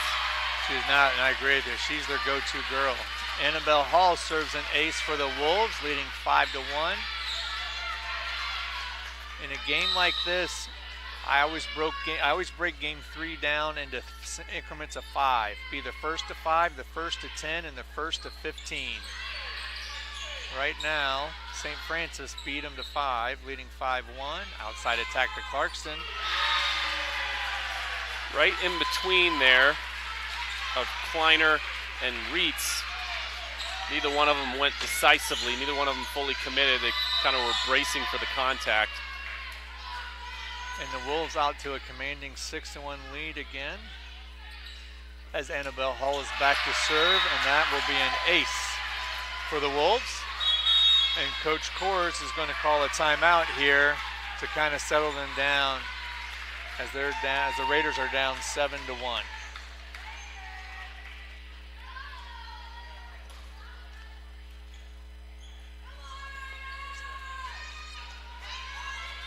So we're going to stay here for the timeout. Our Lady Mount Carmel and the Raiders just need to settle down. Obviously, St. Francis and Clare, they're going to go to Clarkson as much as they can and ride her shoulders.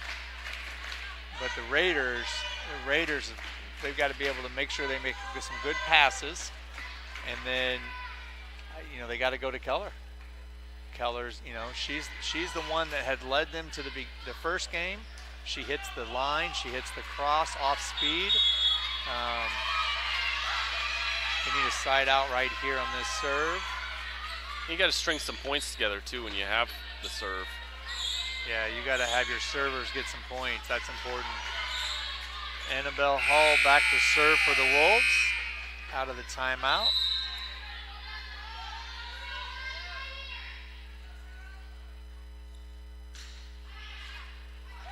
Good job by Wrights on the pickup. Outside set to Keller. Keller on the attack. Dig by Quinlan. Outside attack by Clarkson. Dig by Wrights. Ball's coming over. Keller's going to send a free ball over. Shimber on the set. On the roll shot by Clarkston. Oh, great pushover by Dooley. Good finish there by Dooley, but even when Keller doesn't have an ideal situation, I feel like she does good things with the volleyball. Even if she has to, you know, adjust her body or she doesn't get to hit it, she's very clever. She's very. Back to serve for the Raiders is Kramer. Ooh, that's a tough service error at this point. Yep. Point Wolves, side out. McCurdy subs in, goes back to serve for the Wolves, who lead 8-2. Serve received by Kramer. Puts Dooley too close to the net and right into a scuff block by Clarkston. You can't coach when you're sick. You can't coach height. McCurdy to serve again. Wright's on the pass receive. Dooley on the pass over. Roll shot by Clarkston hits the net this time. Dooley finding something there, just kind of changing the expectation. A little bit of surprise. Catching him off guard. Always helps. Dooley will serve for the Raiders.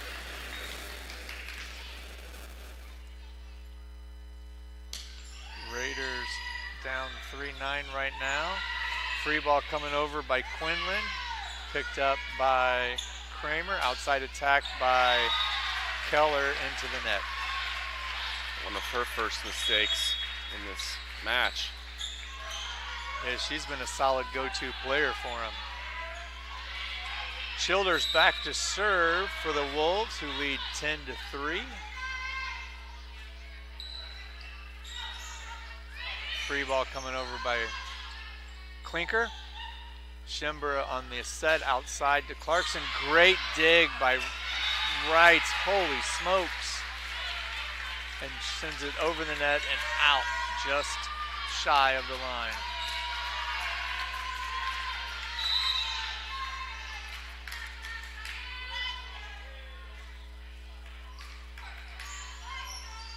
Outside set. Keller on the roll shot and the kill there. Again, that's a pretty difficult play, and she turns it into a point. She has to come back and forward.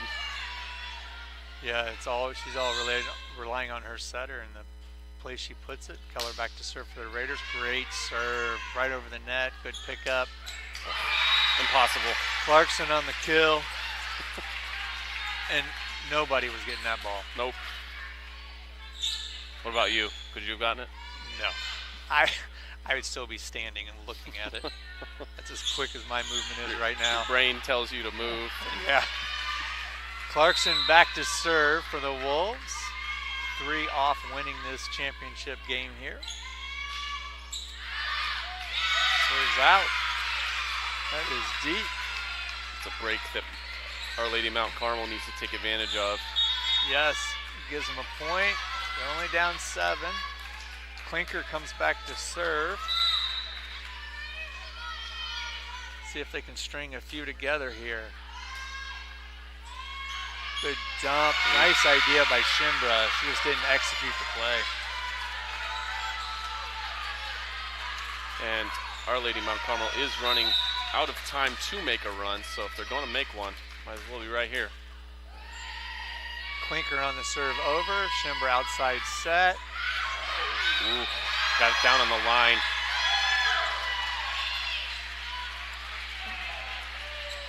It's a good outside attack. Hits the line. Point Wolves.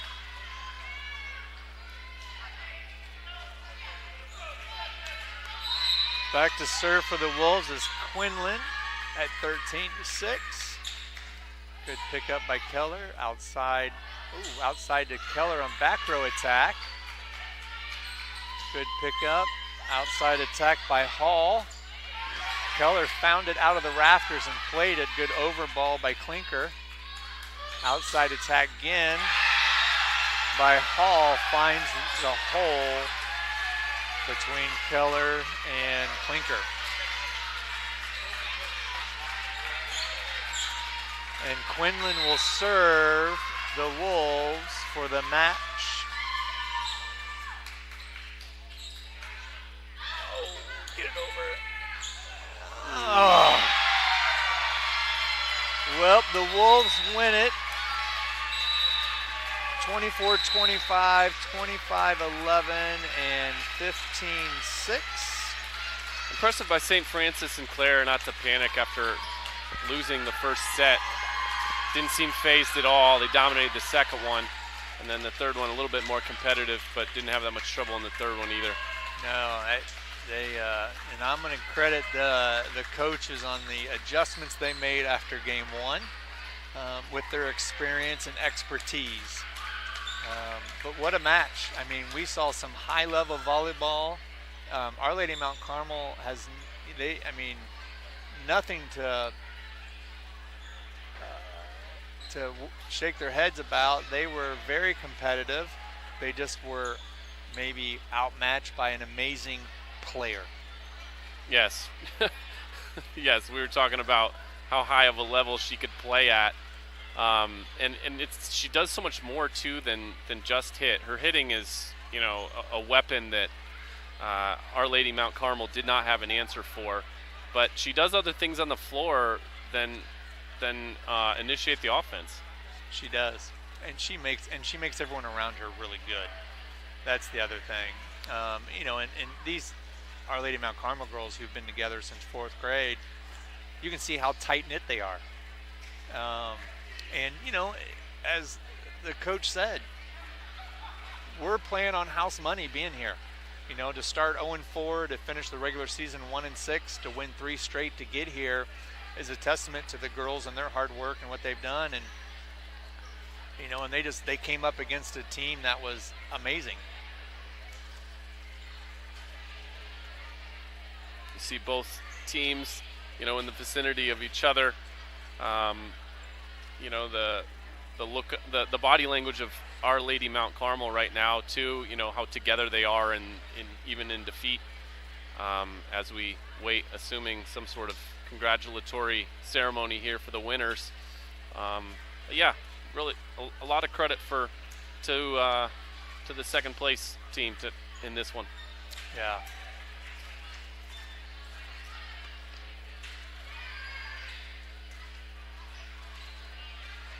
It was a great job by CYO and Carrie Lynch hosting an amazing day here at Cardinal Ritter High School. We saw some bonus when we got here, 56 match, St. Francis and St. Clair, another girl who's in 6th grade who's equally as tall as Clarkson, I think, but she's in 6th grade, so she'll be around for a couple years. And then you see this match that went really well. And that's Miss Carrie Lynch there, CYO Girls Commissioner, who is presenting the runner-up and championship trophy to today's teams.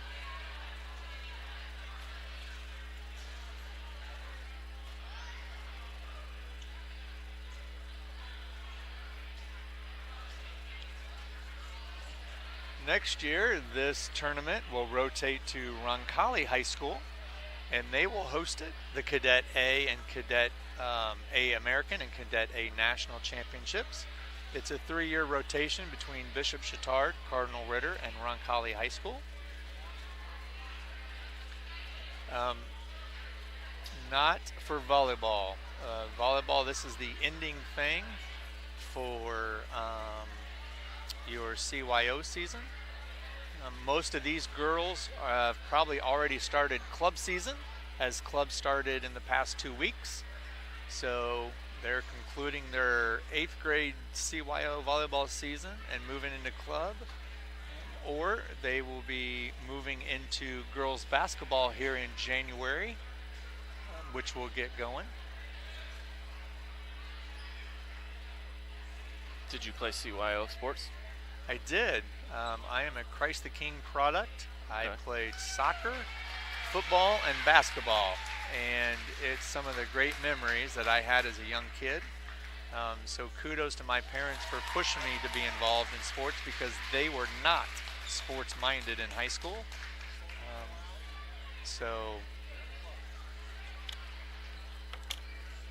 Well, that looks like that's a wrap here for the CYO Championship from Cardinal Ritter High School.